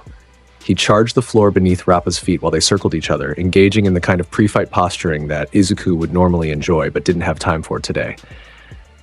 Nothing personal, mon ami, Izuku said, but Gambit's on a schedule. The floor detonated. Rappa dropped through a man-shaped hole into the level below, crashed through that floor too, and kept going until gravity and architecture conspired to stop him 3 stories down. Izuku stepped over the hole and kept moving. He reached the final chamber, Overhaul's sanctum, and the world narrowed to a point. The room was large, clinical. White walls, white floor, white ceiling. Medical equipment lined the walls. Monitors, A force stance, surgical tools. In the center was a table. On the table was a child. Eri was small. Impossibly small. She had white hair and red eyes and bandages wrapped around her arms and legs and a horn on the right side of her forehead. She was conscious. She was looking at the door Izuku had just destroyed. Her expression was not fear. It was something beyond fear. The absolute bone-deep resignation of a person who has stopped believing that anything good can come through a doorway. Izuku had seen that expression before. In a mirror, when he was her age, standing between him and the child was Kai Chisaki. Overhaul. He was exactly what the briefings described. Calm, clinical, controlled. White plague mask over his nose and mouth. Yellow eyes above it, sharp and intelligent. Latex gloves on both hands. The gloves were ceremonial. His quirk worked through skin contact, and the gloves were there to remind people that what was underneath was a choice. He chose when to touch. He chose when to destroy. "You shouldn't be here," Chisaki said. His voice was measured, almost polite. "Shouldn't be a lot of places, mon ami. Gambit's very bad at following directions." Chisaki looked at him, really looked, the way a surgeon looks at an X-ray, cataloging, assessing, identifying points of failure. The card boy from the news. Kinetic manipulation. Interesting quirk. His head tilted slightly. "Quirks are a disease, you know, a plague on humanity. I'm developing the cure." Funny. Gambit's heard that one before, usually from the worst people in the room. "I'm not the worst person in the room. I'm the most practical." He gestured at Eri without looking at her. The casualness of it, the way he referenced a child, the way you'd reference a piece of equipment, made Izuku's jaw tighten. She's the key. Her body produces the antibodies. All I had to do was find the delivery mechanism. All you had to do was torture a child. I don't expect you to understand. I understand perfectly, Chisaki. The accent dropped. The performance dropped. What was left was cold and clean and final. You took a girl who can't fight back, and you turned her into a factory. You took her apart and put her back together until her body gave you what you wanted. I've seen it before. I've lived it before. And the people who did it to me are buried under a building. Chisaki's eyes shifted. For the first time, something moved behind the mask. Not fear, but calculation. The recognition that the person standing in front of him was not a hero in the traditional sense. This was something older. Something that operated on a different frequency. "Then you know it's necessary," Chisaki said. "You know that the world don't require nothing, mon ami." And Gambit's done talking. Chisaki removed his gloves. He moved fast, faster than his build suggested. His hand touched the floor and the room erupted. Tiles, concrete, rebar, all disassembled and reassembled in an instant, reforming into a wall of spikes that shot toward Izuku from every direction. Izuku was already airborne, staff in hand, charged, spinning. He cut through the first wave of spikes with the charged tips. Each contact detonated the incoming material, turning deadly projectiles into harmless debris. He landed on a section of intact floor, tagged it with a charge, and launched himself upward as it detonated beneath him. The room was transforming. Chisaki was in his element, literally. Every surface was his weapon. He touched the wall and it became a fist. He touched the floor and it became a pit. He touched a medical cart and it became a cage of twisted steel. Izuku couldn't touch the ground. Anything he stood on could be disassembled beneath his feet, so he didn't stand. He bounced from wall to debris to reassembled column, each contact point charged and detonated behind him. A trail of purple explosions marking his path through the air. He threw cards as he moved. The 3 of diamonds, the 7 of spades, the jack of clubs, one after another, each one charged to different yields. Chisaki disassembled the first 2 mid-flight, his hands moving with surgical precision. The 3rd he missed. It passed his guard and detonated against the floor behind him, the shockwave staggering him forward. Izuku closed the distance. His staff came down in an overhead strike. Chisaki caught it, bare hand on charged metal. His quirk activated, disassembling the staff from the point of contact upward. Izuku felt his weapon coming apart in his hands. He let go. The staff crumbled. The charge that had been building in the metal released, not as a controlled detonation, but as an uncontrolled burst of kinetic energy that erupted outward from the disassembling weapon. The blast hit them both. Izuku flew backward, hit a wall, dropped. Chisaki staggered, his mask cracked, blood running from his nose. They faced each other across the ruined room. Izuku was on one knee, no staff. His coat was torn. Ja, right sleeve shredded, left shoulder exposed. Blood from a cut on his forehead ran into his eye.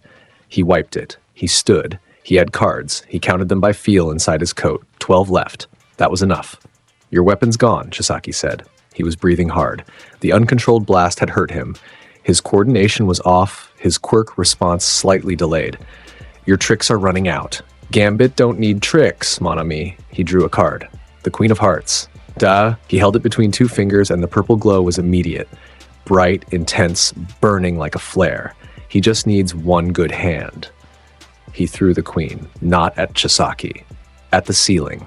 The detonation blew a hole straight up through 2 floors of the compound.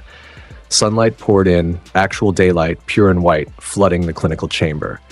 Chisaki shielded his eyes. In that moment of blindness, Izuku moved. He charged every card he had left, all 11, held in a fan between both hands. The combined glow so bright it turned the room purple.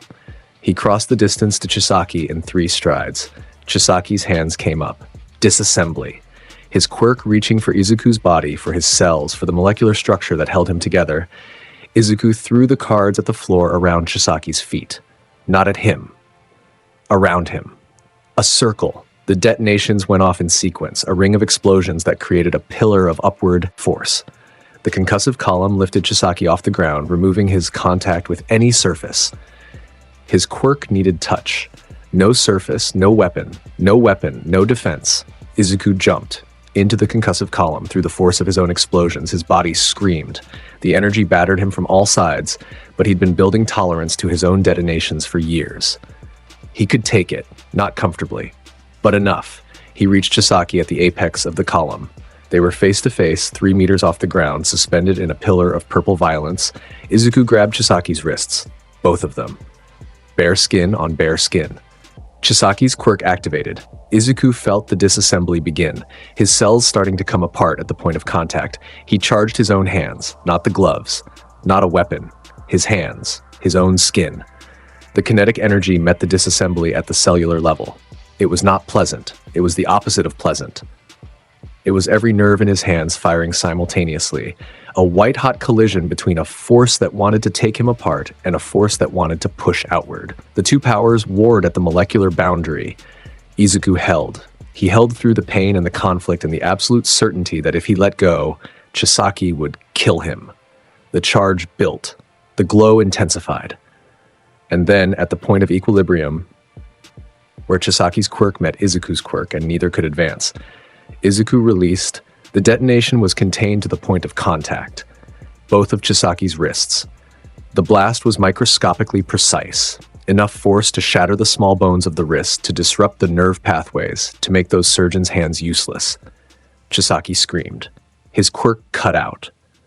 The disassembly stopped. They fell. Izuku landed on his feet. Chisaki landed on his back, his hands limp at his sides, his eyes wide with shock and pain. Izuku stood over him. He was bleeding from his palms. The skin split where the competing energies had torn it open. His coat was ruined. His cards were spent. He had nothing left. He leaned down, close enough for Chisaki to hear him over the ringing silence. The cure for quirks was never in that girl's blood, mon ami. It was in your head, and Gambit just administered the treatment. He turned. He walked to the table where Eri was lying. She was conscious. She had watched the entire fight. Her red eyes were wide, not with fear, but with something she couldn't name because she'd never felt it before. Someone had come for her. Someone had fought for her. Not because of what her body could produce, because she was a child. And children are not tools. Izuku picked her up. She was so light. She weighed nothing. Her small hands gripped his torn coat, and she pressed her face against his shoulder, and she didn't speak, and she didn't cry. He didn't say anything comforting. He didn't promise her the world. He just held her and walked. Through the destroyed room, through the tunnels he'd carved, through the levels of defeated Yakuza and collapsed architecture. 3 cards left in his deck. He'd miscounted earlier, or found 3 he'd forgotten in an inner pocket. 3 cards, no staff, blood on his hands that wasn't his, a shredded coat, and a child on his back who was holding on like he was the only solid thing in the universe. He emerged from the compound into daylight. The hero teams were outside. regrouping, treating wounded, processing the operation's aftermath. Night Eye was down, seriously hurt. Fat Gum was battered. Kirishima was sitting against a wall with a 1,000-yard stare. They all stopped when Izuku came out. He looked like a war. He looked like something that had gone into the dark and come back changed. Not broken, not diminished, but stripped. Stripped down to the essential thing underneath all the charm and the cards and the trench coat, a boy who would not let a child be used. Because someone should have done the same for him once. And no one did. Toga was waiting at the exit. She was bruised. There was a cut across her cheek. Her disguise was gone. She was herself, Himiko Toga, golden eyes and all. She looked at Izuku. She looked at Eri on his back. She looked at the blood and the destruction and the 3 remaining cards in his hand. She said nothing. She fell into step beside him. That silence was louder than any explosion Izuku had ever produced. They walked, side by side, through the hero cordon and the emergency vehicles and the noise of a world that was just now catching up to what had happened underground. Eri's grip on Izuku's coat tightened. She whispered something into his shoulder, so quiet that only he heard it. "Thank you." He kept walking, but his hand found Toga's and he held it. And if his vision blurred for a moment, just this once, nobody saw it but her. The weeks after the overhaul raid were quiet in the way that the ocean is quiet before a wave. Everything looked calm on the surface. Underneath, the current was pulling. Eri was placed in UA's care, the safest location anyone could think of, given the circumstances. She didn't speak much. She flinched when people moved too fast near her. She wore long sleeves to cover the bandages, even though the bandages were gone. The marks underneath were enough. Izuku visited her every day. He didn't try to be comforting. He didn't make promises. He sat with her. He showed her card tricks. He let her hold the deck and taught her to shuffle, slowly, patiently, his big scarred hands guiding her small pale ones through the mechanics. "You're good at that, petite," he told her. When she managed a bridge shuffle on her own, she almost smiled. Almost. Toga brought her things. Candy. Hair ribbons.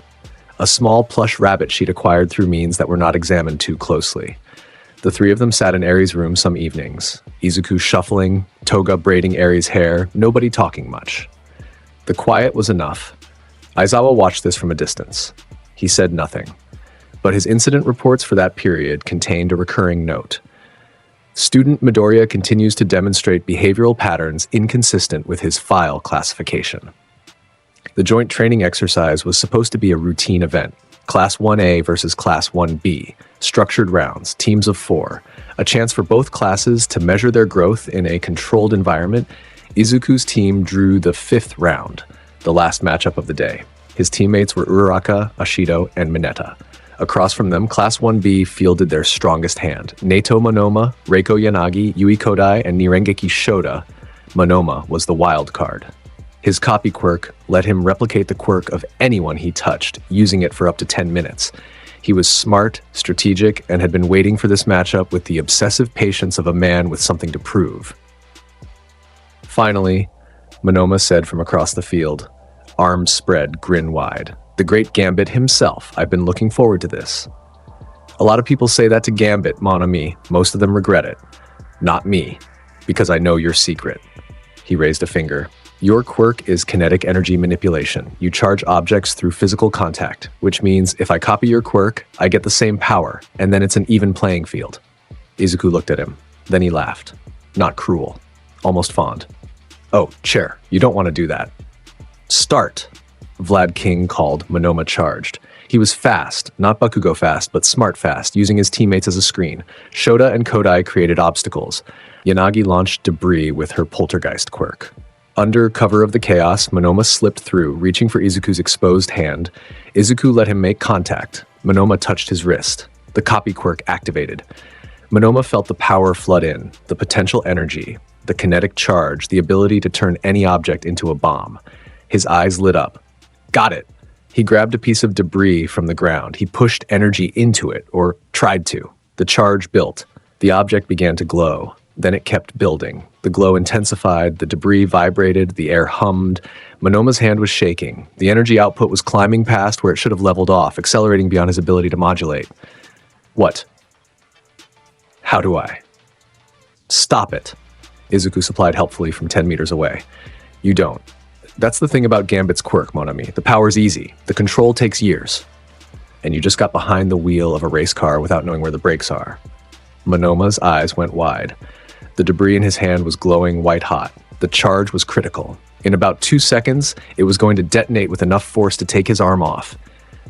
He threw it, panicked, into the air, away from both teams. It detonated 50 meters up. The explosion was massive, a sphere of purple energy that lit up the training ground like a second sun. The shockwave knocked loose equipment off the observation platforms.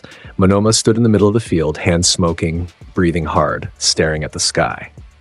That, he said shakily, was not an even playing field. From the observation area, Aizawa and Vlad King watched the monitors. Did Monoma just almost blow himself up? Vlad King asked. Yes. With Midoriya's quirk? Yes. Did Midoriya let him copy it on purpose? Almost certainly. Vlad King stared at the screen where Monoma was still standing in the field, singed and shell-shocked. That's evil. That's efficient. The rest of the round lasted 4 minutes. With Monoma rattled and his teammates thrown off by the unexpected explosion, Izuku's team moved in with practiced coordination. Uraraka zeroed out the gravity on Kodai and Shota, sending them floating helplessly upward. Ashido's acid created terrain barriers that funneled Yanagi into Mineta's sticky traps, and Izuku walked through the middle of it, throwing cards at capture targets with lazy precision, tagging each 1B member for elimination like he was checking items off a grocery list. Complete victory. 4 minutes, 12 seconds. In the viewing gallery, Class 1B sat in stunned silence. Class 1A was a mixture of cheers and nervous laughter. Itsuka Kendo, 1B's class representative, turned to her classmates. So, we need to train harder. Nobody disagreed. The shadow of the Paranormal Liberation Front grew slowly, the way all true threats do. Not with a bang, but with a steady accumulation of power that made the bang inevitable. Shigaraki had merged the League with the Meta Liberation Army. The resulting organization was massive. Over 100,000 members, ideologically motivated, structurally disciplined. Redestro, Gigantomachia, the remnants of All for One's network. All consolidated under Shigaraki's increasingly terrifying leadership, Izuku tracked it from the margins. Not through official channels. The Hero Commission was slow, bureaucratic, always 2 steps behind. He tracked it through the underground, through contacts, through the information network he'd built during 8 years of street survival. He sat in his dorm room late at night, maps spread across the desk, pins marking locations, strings connecting data points. Toga sat on the bed behind him, sharpening a knife she didn't need to sharpen, watching him work. They're moving resources south, he said. Medical supplies, construction materials, the kind of stuff you stockpile before a siege. Or a war. Same thing, Sherry. What are you going to do? He placed a pin on the map, then another, then a third, forming a triangle around a location in the Gunga Mountain region. Gambit's going to make sure that when the war comes, the other side has fewer cards than they think. Over the next 3 months, anonymous tips continued to reach the police with remarkable precision. A weapons cache in Deku City, raided, 12 arrests. A communications hub in the Osaka underground, dismantled, transmissions intercepted. A recruitment center disguised as a community organization, shut down, 30 operatives identified. Each scene had one common element. A playing card, Ace of Spades, purple residue at the edges. The PLF noticed. Of course they noticed. Shigaraki, now more than human, the vestiges of All for One's power augmenting his own, his body enhanced by Dr. Garaki's experiments, was evolving beyond recognition. But the reports kept landing on his desk. The Card Kid. Hitting supply lines, disrupting networks, operating like a one-man intelligence agency with explosive accessories.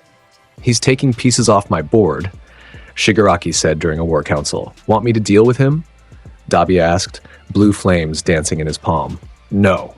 I want him at the table when we flip it. I want him to see what's coming. Shigaraki scratched his neck. The skin was different now, cracked, pale, inhuman. He thinks he's playing chess. He doesn't know I'm about to burn down the board. Izuku would have disagreed with the chess metaphor. He was playing poker, and he never showed his hand until the pot was already his. The war came on a Tuesday. Of course it was a Tuesday. The worst things always happened on Tuesdays. The heroes launched their coordinated strike at dawn, 2 simultaneous operations, one targeting the PLF's mountain base at Gunga, the other targeting Shigaraki's medical facility in Jaku Hospital. Every available hero in Japan mobilized in the largest coordinated operation in Hero Society's history, Izuku was assigned to the Jaku operation. Not by choice, by Aizawa, who wanted him where the primary threat was. Where Shigaraki was, the bus ride to the staging area was quiet. Class 1A sat in rows, wearing their hero costumes, faces set. The mood was not the energetic tension of the sports festival or the nervous excitement of the license exam. This was different. This was the flat, heavy silence of people who understood that some of them might not come home. Izuku sat in the back, coat on, cards in hand, shuffling. Toga sat beside him. She was in her hero gear, the outfit she'd designed herself, practical and dark, with enough hidden blades to make airport security weep. Her face was calm. Her eyes were sharp. "Any last words, Cherie?" he asked. The lollipop shifted between his teeth. "Don't die." "That's my line." "Then don't steal it." He took her hand, held it. The cards went still in his other palm. For a moment, just a moment, the Gambit mask came off and it was just Izuku. 16 years old, scarred, scared somewhere deep down where nobody got to see, and desperately, fiercely in love with the girl beside him. "Whatever happens today," he said quietly, "Gambit walks away with you. That's the play.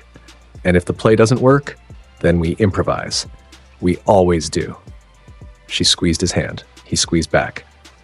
The moment passed, the masks went on, the bus stopped, they moved out. The first 3 hours of the war were controlled chaos.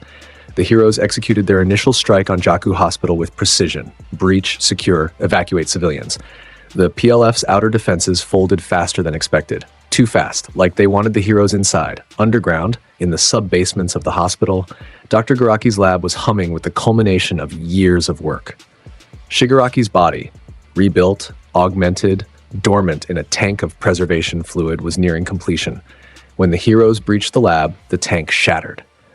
And what stepped out was not the hand-covered, neck-scratching, tantrum-throwing man-child from the USJ. What stepped out was something else entirely. Shigaraki, awakened, was a force of nature in the most literal sense. His body had been engineered by All for One's doctor to house multiple quirks simultaneously: super regeneration, hyper strength, air cannon, search, and at the center of it all, decay, evolved now to the point where a single touch could disintegrate entire city blocks. The ground crumbled beneath his feet when he walked. The air corroded around him. He was entropy given flesh. Izuku was a kilometer away when the hospital disintegrated. He felt it, not saw it, felt it. The shockwave rolled across the landscape like the breath of something colossal, and the ground beneath his feet turned to dust for a radius that swallowed buildings. He was airborne before the wave reached him. Staff planted, charged, detonated to launch himself clear.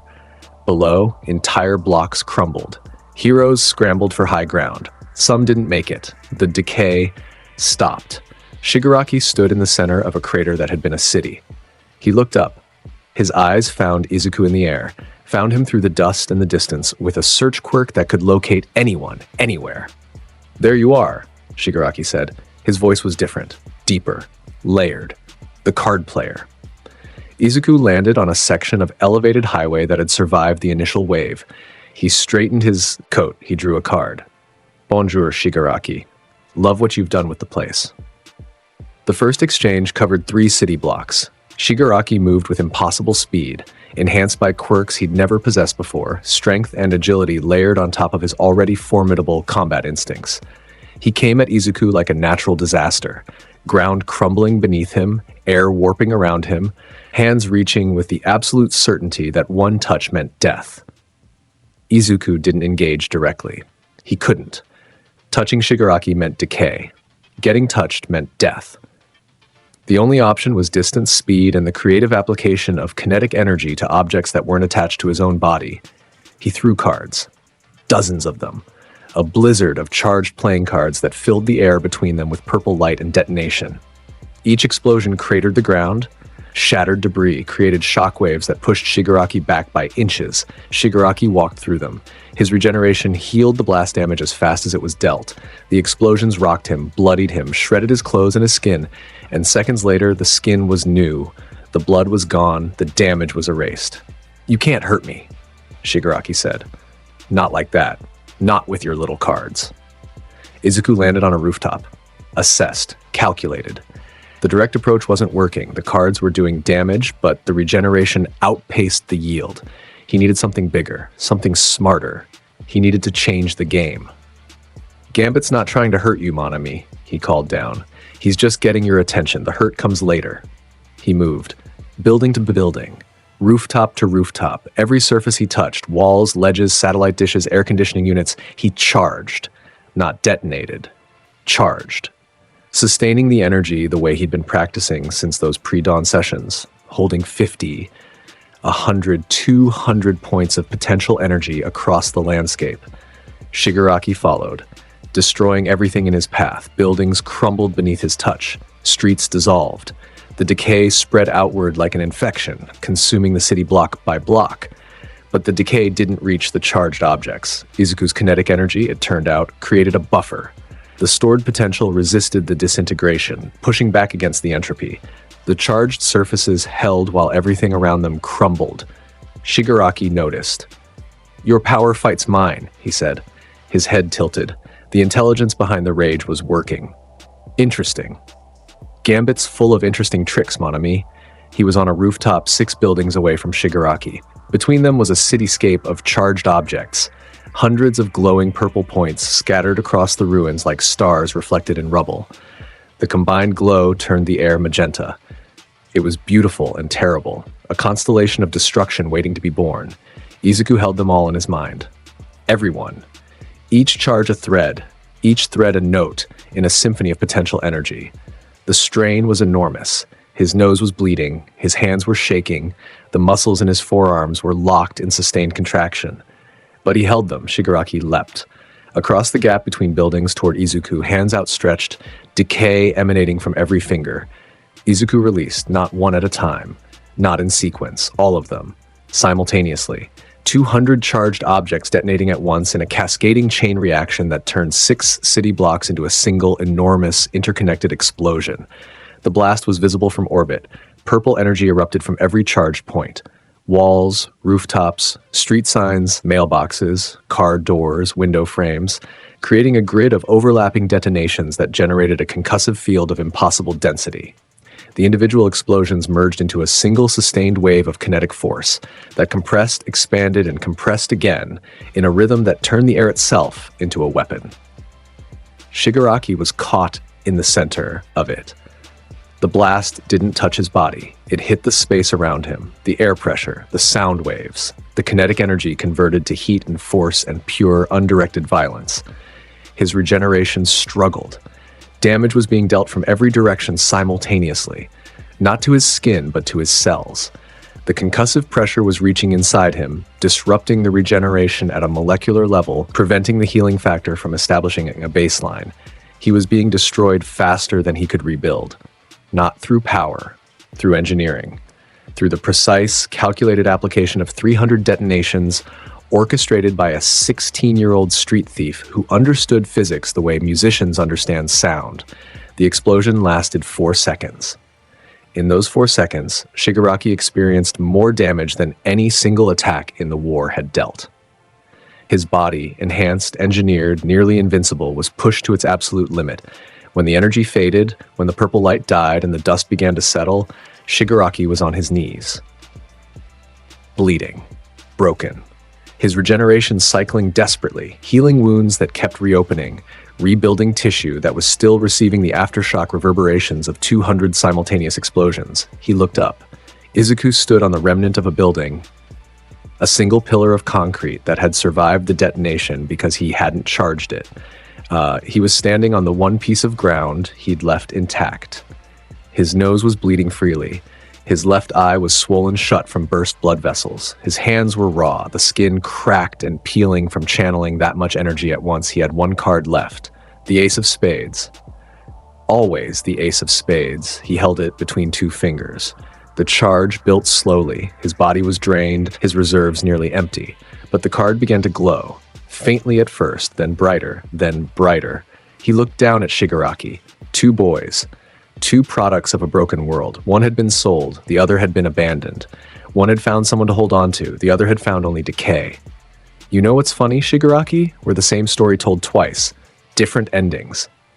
He held up the card. The glow intensified. Your old man, all for one. He built you to destroy everything. Took a kid who was already hurting and poured gasoline on the fire. Gambit knows something about that. About people who take broken children and make them into weapons. Shigaraki was regenerating. Slowly.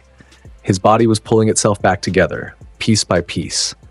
His eyes were locked on Izuku, red and burning and full of something that might have been hatred or might have been recognition or might have been both.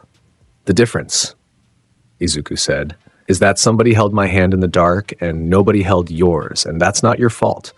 But what you do about it, that's your choice. Shigaraki stood, shaking. His body was a ruin of healing wounds and cracked skin, but he was standing.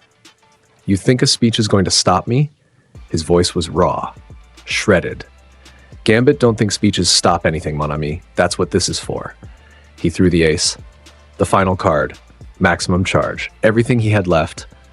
Every joule of kinetic energy. Every ounce of will. Every year of survival and pain and love and fury compressed into a single playing card the size of his palm. It hit Shigaraki in the chest. The detonation was not large. It was not a spectacle. It was concentrated, a pinpoint release of absolute force directed inward instead of outward. The energy didn't explode. It imploded, driving into Shigaraki's chest through his regeneration, through his enhanced physiology, through the layers of stolen quirks and engineered augmentations, down to the core, down to the original, down to Tenko Shimura, the boy underneath the monster. The implosion disrupted the quirk network inside Shigaraki's body.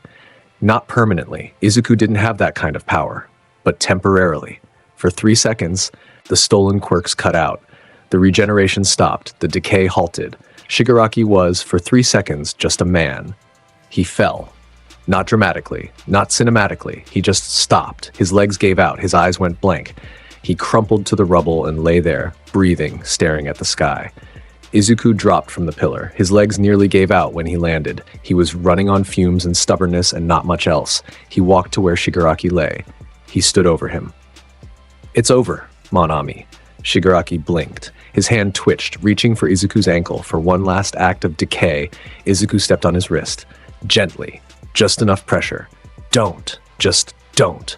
The hand went still. The fingers relaxed. Around them, the city was silent. The war continued elsewhere, in Gunga, across the country, on a dozen fronts. But here, in this crater, in this ruin, between these two people, it was over. Izuku sat down on the rubble next to Shigaraki's prone body. He was out of cards, out of energy, out of everything except the stubborn, incandescent refusal to lie down that had kept him alive since he was 4 years old. He pulled a lollipop from his coat, his last one. He unwrapped it with shaking fingers and stuck it in his mouth. The heroes arrived 7 minutes later. Endeavor.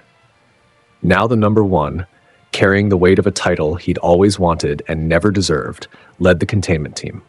They found Izuku sitting in the rubble next to an unconscious Shigaraki, eating a lollipop, looking like he'd just finished a long day at work. Is he, Endeavor started, alive? Quirks are suppressed, temporarily. You've got about 2 minutes before they come back, so I'd get those restraints on quick if Gambit were you. They moved. Shigaraki was secured with quirk-suppressing restraints, loaded onto an armored transport. The containment team worked with the urgent efficiency of people who understood that the margin between victory and catastrophe was measured in seconds. Izuku watched them work. He didn't move from his rubble seat. He didn't have the energy. Toga found him there. She came through the ruins at a sprint, leaping debris, dodging hero cordon lines, ignoring 3 separate people who tried to tell her the area was secured. She reached him and dropped to her knees beside him, and her hands were on his face, his chest, his arms, checking for injuries, checking that he was real. You're bleeding. A little. Your eye. Temporary. Your hands. Fixable. She looked at him. Her eyes were wet. Toga's eyes were never wet. She didn't cry. She hadn't cried since the facility. I heard the explosion from across the city, she said. I thought, Gambit always comes back, Cherie. Always. She hit him. Not hard. It was just on the shoulder. Then she grabbed him and pulled him against her and held on with a grip that said she would physically fight death itself if it tried to take him from her. He held her back. They stayed like that in the rubble while the war wound down around them. The world didn't end. It felt like it should have. The damage was catastrophic. Cities in ruins, heroes fallen, the infrastructure of hero society cracked at every level. The symbol of peace was already gone. Now the illusion of safety was gone too. The public had watched their protectors bleed and break in real time, and the understanding that followed was permanent. The system they'd trusted was made of people, and people are fragile. But they rebuilt. They always do. The reconstruction took years. Not just physical, structural. The Hero Commission was reformed. The licensing system was overhauled. The mechanisms that had allowed children to be trafficked, villains to organize unchecked, and systemic failures to compound until they produced a Shigaraki were dismantled and rebuilt from the foundations. Izuku was part of that. Not in an official capacity. He was allergic to committees and physically incapable of sitting through a policy meeting without charging the conference table out of boredom. But his voice carried weight. The boy who stopped Shigaraki. The kid in the trench coat. The symbol of something new, not peace exactly. Something sharper. Something that said the world is dangerous and the people who protect it should be dangerous too. Not cruel, not reckless. Dangerous in the way that compassion is dangerous when it refuses to be soft. He graduated from UA at 17, top of his class. His graduation speech was 4 sentences long. Gambit's had a good time here, learned a few things, blew up a few things, tried to keep the place standing without me. Aizawa in the audience put his face in his hands. The Pro Hero license came immediately after. His hero name was official, Gambit. His agency was registered as an independent operation, no corporate backing, no sponsorship deals, no branded merchandise.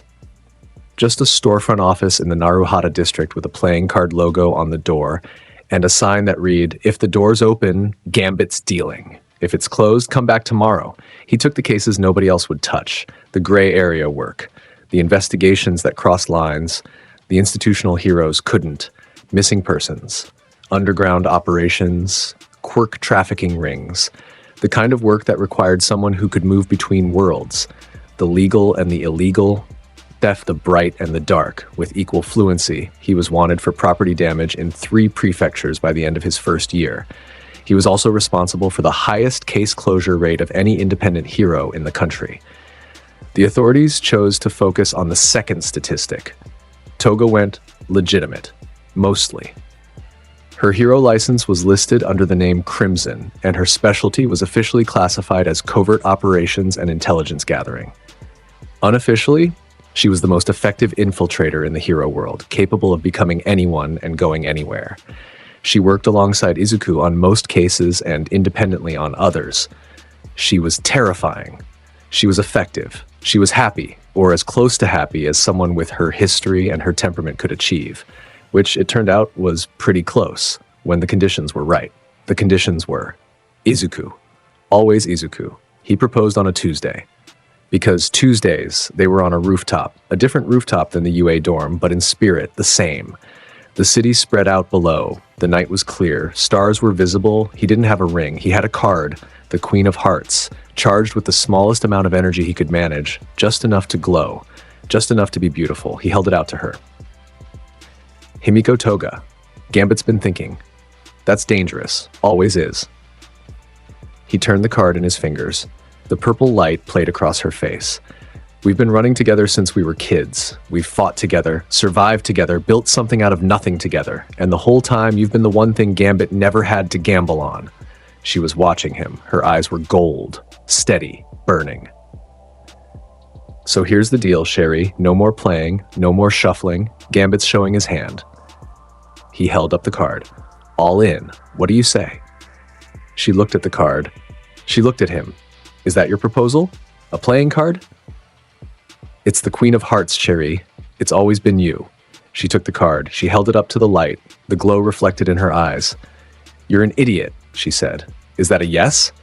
That's an of course, it's a yes. You dramatic, card-throwing, lollipop-eating disaster of a man.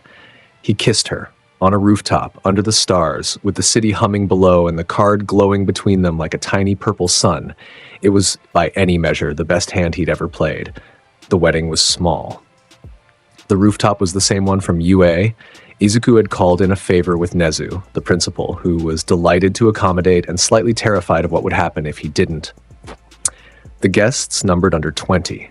Aizawa stood near the back, wearing a suit that looked like it was causing him actual physical pain.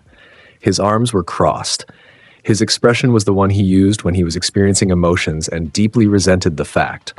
All Might was in the front row.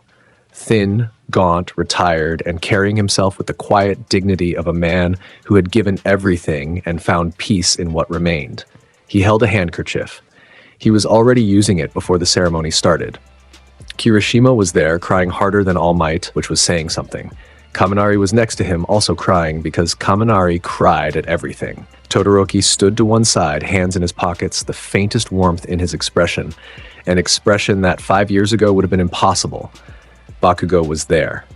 He stood in the corner, arms crossed, jaw set, wearing a suit that probably cost more than most people's cars. He wasn't smiling, but he was there. And that, for Bakugo, was the speech. Ida was there. Ramrod straight, glasses gleaming. He'd prepared a toast that was 7 pages long. Izuku would let him give every word of it. Tsuyu was there. Uraraka was there. Yaoyorozu was there.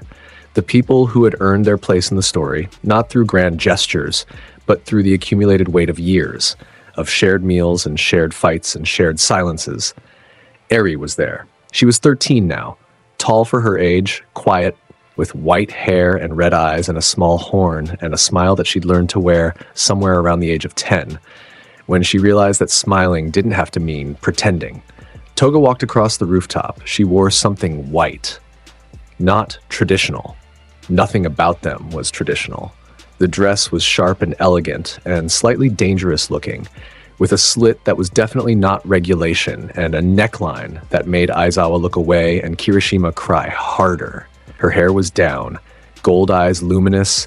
She walked toward him, and the rooftop and the city and the sky behind her were just backdrop, just context, just the world being the world, while the only important thing moved through it. Izuku stood at the edge of the roof. He was in a suit.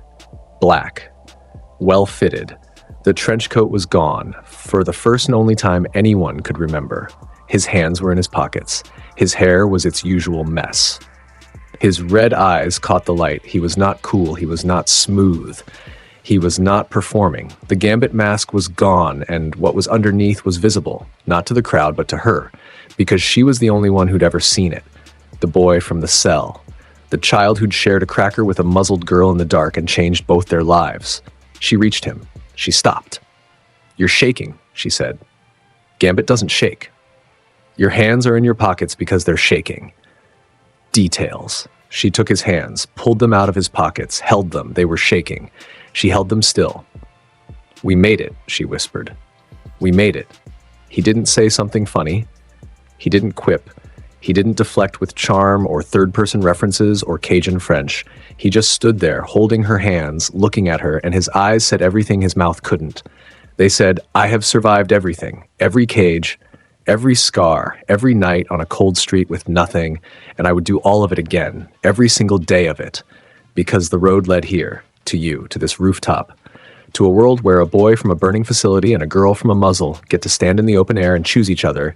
He didn't say any of that out loud. He didn't need to. She knew. She always knew. "Mine?" she said. "Yours," he confirmed. "Toujours." In the front row, All Might blew his nose so loudly that Kirishima jumped. This set off Kaminari, who laughed through his tears, which set off Ashido, who was suddenly crying and laughing at the same time. Aizawa excused himself to stand at the very edge of the rooftop with his back to the proceedings, and if his shoulders moved in a way that suggested he was wiping his eyes, nobody mentioned it because they valued their lives. Bakugo watched the whole thing. He didn't move. He didn't speak. When it was over, and Izuku kissed his wife on a rooftop in front of everyone who mattered, Bakugo uncrossed his arms. He nodded, once, to himself. Then he went to find the bar because even Bakugo had limits. The children came later. The first was a girl. She had Toga's gold eyes and Izuku's dark green hair and a laugh that could warm a room from the doorway, which was a coincidence that Izuku would never fully recover from. Her name was Inko, because some debts can only be paid forward. Her quirk manifested at 4. because of course it did, because the universe had a sense of humor that bordered on sadistic. She could transform small amounts of liquid into kinetically charged constructs. A cup of water became a glowing purple bird that flew across the room and exploded against the refrigerator. A glass of juice became a tiny dragon that set the curtains on fire. Her kindergarten teacher retired the following week. The second was a boy. He had Izuku's red eyes and Toga's blonde hair and a grin that was visible from space. His name was Remy. Because some tributes don't need to be subtle. His quirk manifested at 3.5. Standard kinetic manipulation, identical to Izuku's, as far as anyone could tell. He discovered it during breakfast by charging his juice box so hard it detonated and covered his sister in apple juice. He laughed so hard he fell off his chair. Izuku watched his son roll on the kitchen floor, cackling, covered in juice, surrounded by the wreckage of a breakfast table. He looked at the boy, the red eyes, the manic grin, the complete absence of remorse, and saw himself, completely, totally, down to the cellular level. "Mon Dieu," he said, "there are two of us now." Toga stood in the kitchen doorway, arms crossed, surveying the destruction with the calm assessment of a woman who had seen worse and was not impressed. "The world doesn't stand a chance," she said. She was right. 5 years after the war, a Tuesday evening in September. The rooftop was the same. Not the UA rooftop, their rooftop. The one above the Naruhata office with the view of the city and the rusted railing and the spot where the sunset hit at exactly the right angle to turn everything gold. Izuku Midoriya sat on the edge with his legs dangling over the side. He was 23. The scars were still there. They would always be there. The brand on his shoulder, the lightning marks on his back, the thin line from hip to shoulder. They were part of him. He didn't hide them, and he didn't display them. They just were. Toga leaned against him, her head on his shoulder, her hand in his. The gold wedding band on her finger caught the light. Inko was asleep on Izuku's chest. 5 years old, exhausted from a day of quirk practice that had resulted in the destruction of 2 training dummies and 1 very unlucky park bench. Her small hand was fisted in the fabric of his shirt. Her breathing was slow and steady and warm. Remy was on the rooftop behind them. 4 years old and already the most dangerous preschooler in the greater Tokyo metropolitan area. He had a handful of pebbles and was charging them one by one, tiny purple glows, carefully controlled, just enough to pop, and throwing them at pigeons on the next building. The pigeons were fine, mostly. One had lost some tail feathers and was looking deeply offended. "Remy," Izuku called without turning around, "stop harassing the wildlife." "They started it. How did a pigeon start it? It looked at me funny," Toga snorted. "He gets that from you." The pigeon thing or the charging pebbles thing? The everything is a legitimate target thing. A pebble detonated. A pigeon squawked. Remy cackled. Izuku shook his head. He pulled a deck of cards from his coat pocket. The same coat, patched and repaired a dozen times, the leather softened by years of use until it fit him like a second skin. He shuffled, one-handed, the cards whispering through his fingers with the ease of a lifetime's practice. The city spread out below, lights coming on as the sunset faded, a sea of lives and stories and intersections, the vast, complicated, imperfect tapestry of a world that had been broken and rebuilt and broken again and rebuilt again. Somewhere down there, Bakugo was on patrol. The #1 hero now, because the universe liked irony and Bakugo had earned it through sheer, explosive, unrelenting force of will. Somewhere Todoroki was teaching at UA, combat instructor, calm and warm, and nothing like his father. Somewhere Kirishima was doing a charity event with a grin so wide you could see it from satellites. Somewhere Aizawa was sleeping, because Aizawa was always sleeping. And somewhere, in a quiet room in a quiet building, Eri was sitting at a desk, studying for her hero license exam. With a deck of playing cards on the shelf behind her and a photograph on the wall of a man in a trench coat carrying a small girl out of the dark, the cards whispered through Izuku's fingers. He pulled one from the deck. The ace of spades. Always the ace of spades. He charged it. Just barely. Just enough to glow. He flicked it. It arced out over the rooftop, spinning, a tiny star of purple light against the darkening sky.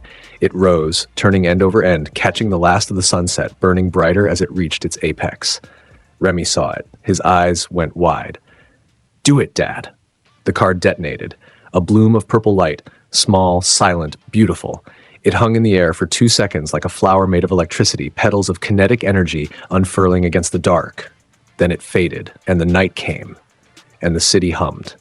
And on a rooftop in Naruhata, a man who had survived everything sat with his family and shuffled his cards and grinned.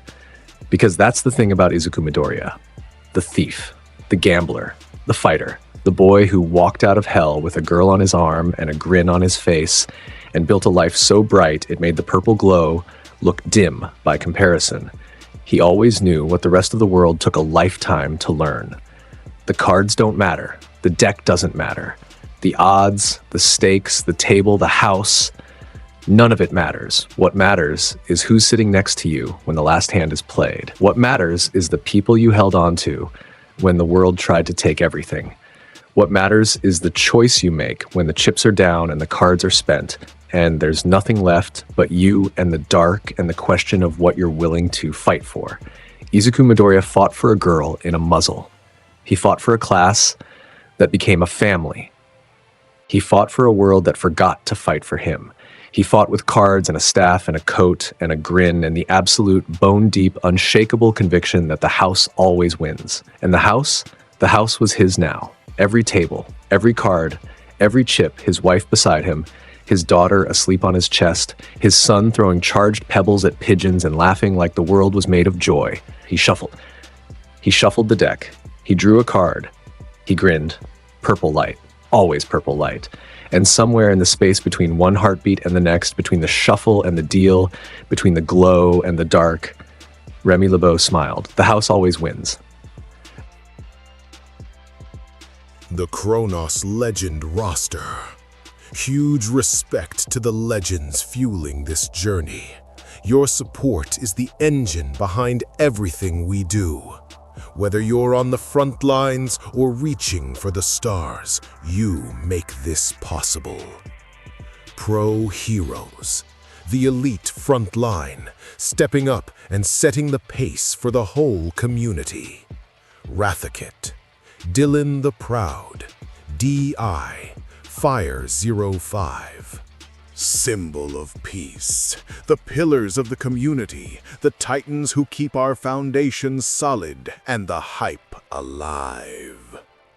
Yamal, Christian Mullins, Bully Maguire Shadow, Kenneth Ponteras, Neostar Productions, Asael Cardenas, Shaquan Simmons, Elijah Saunders, Peter Hamilton, Freddie Rose, Omega, Chris Talley, Alexander Thompson, Remorsefuls, Black Vein, Joshua Hedrington, Aaron Abercrombie, Drift SKER, Corey Tokars, Jan, Devin Black, Crow, Joe Bros, Ray Von Crimson River, Dante Alaster, Adam Youngers, Blood Saints, Donna Cafe, Zeph, K, Howie 60, Ignacio, Albert. Hope of the universe. The ultimate guardians, celestial tier supporters whose impact shines across the galaxy. Tayshawn Palmer, Keyshawn, Coldbane 4, The Maniac 563, Sean Brooks, Debbie Vo, L.S. Morningstar, Marl, Spintown, Ixshoot 50, Greg Green, James, Juan, and Zeno KJ. That ending. If your jaw is on the floor right now, good, it should be. Subscribe so you don't miss the next drop. Share this with someone who needs to see it. We cook different here. Always have, always will.